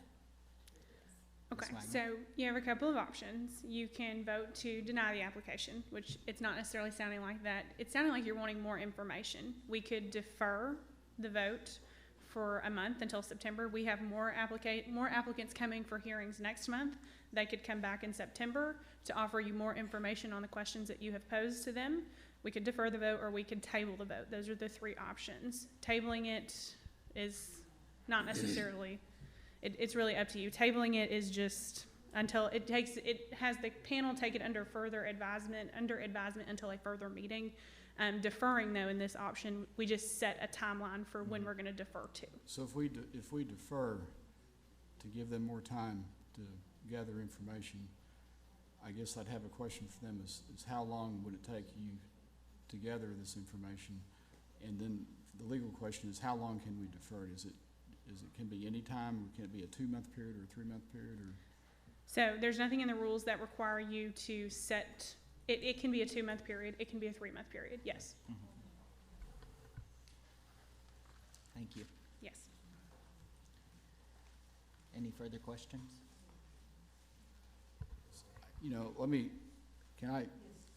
Before we make a motion and act, I think you need more time. And I think you've got to dig in more to the academic side of it and figure out the cities that you're really going to serve, and really tighten this up. How long would that take? If we want to defer could we this to come the back in future? a month? Could we come Can back? you do it? I don't think you can do it in a month. I think there's- We would start immediately working with she served as the head of school. Yeah. So if and you try to do it in a month and you come back and it's still not where we want it, then it's probably a bad outcome. And so give yourself time to really, because I think you've got a lot of work to do. I mean, I think you're about halfway there. I think you've got a lot of work to do.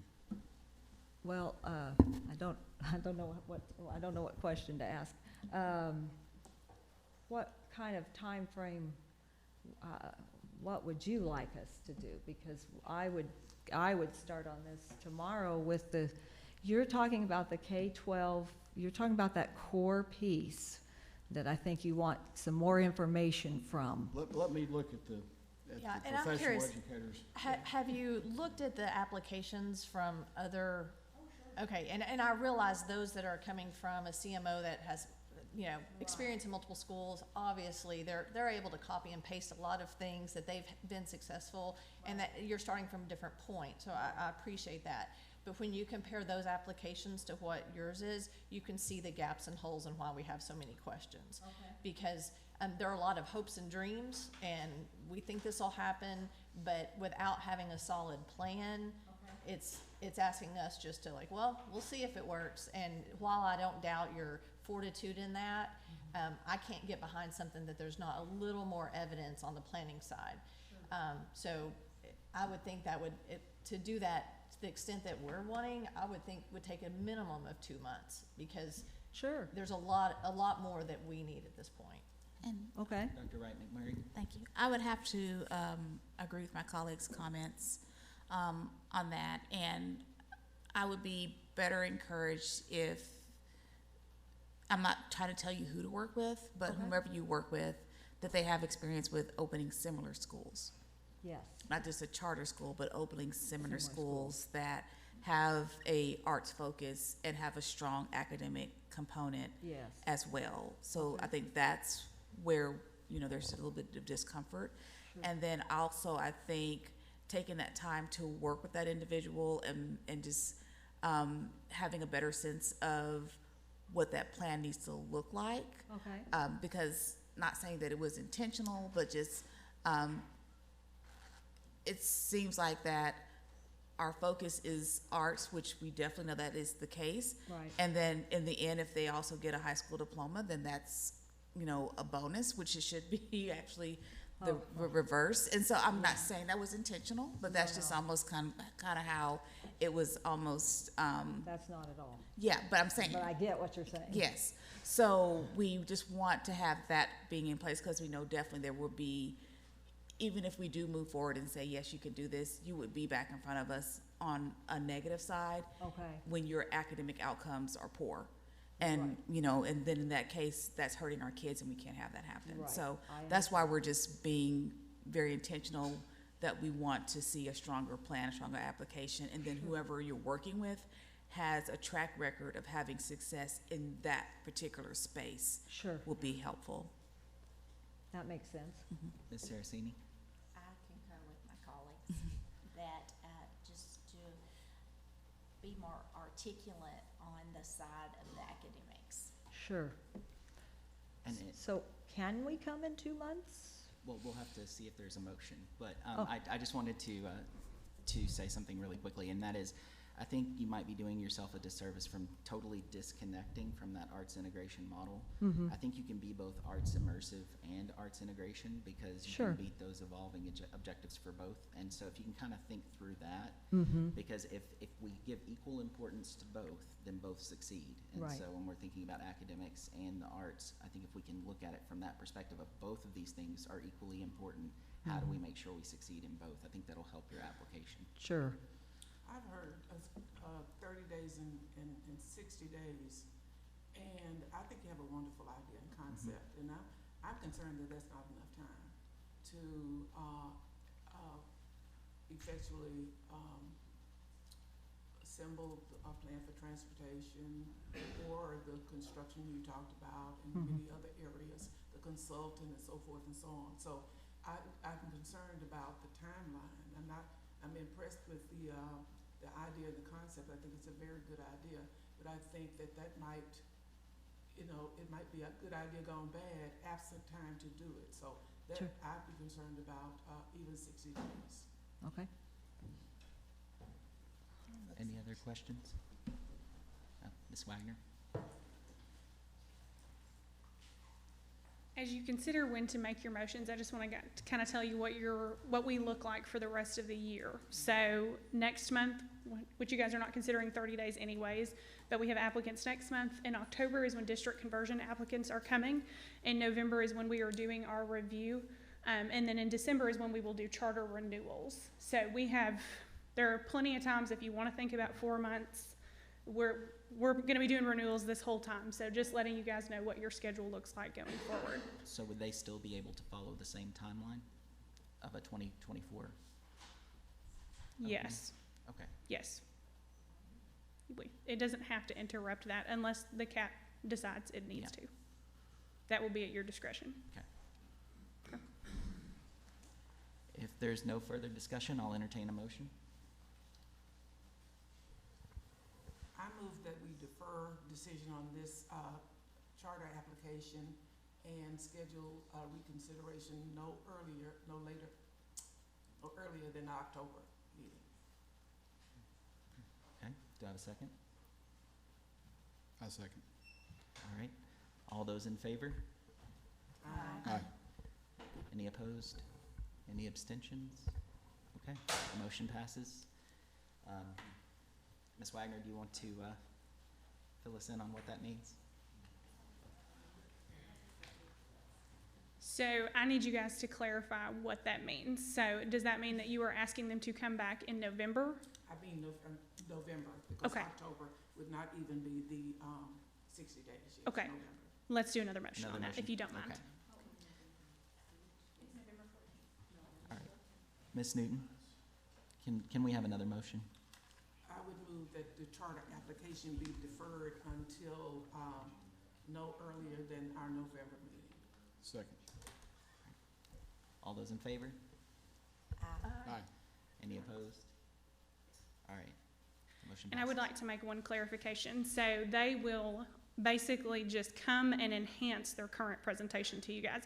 They're not going to change, they're just going to enhance, answer your questions and things of that nature. That is what the panel is asking for, correct?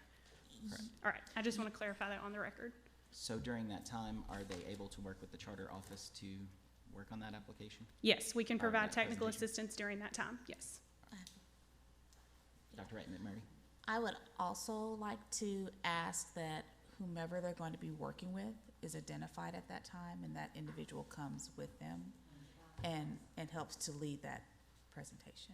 Okay? Okay. All right, thank you very much. Yeah, I don't know who to tell you, but, Is there any other business? You can fill out a voting. Oh, yeah, you do need to fill out your voting sheets. so how do we fill that How out? do we We- mark we that can't. on the voting sheet? I don't think we can Do we we? need to fill out the voting sheets, Ms. Wagner? Because we're not technically voting.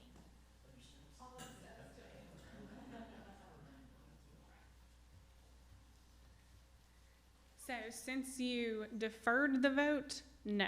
Yeah, It's because we not a didn't vote vote. on the application right Yeah. now because we're deferring it until the October 14th meeting. One more question that might be legal. Would it be beneficial or would it be appropriate to provide any written feedback? Or are we just gonna assume that they took notes based upon our conversation today? So the transcript will be available for them to find in a Okay. timely manner. So they'll be able to use that along with their written notes as well. Thank you. You're welcome. All right, if there's no further business, I'll entertain a motion to adjourn. So moved. Second. All those in favor? Aye. All right, we're adjourned.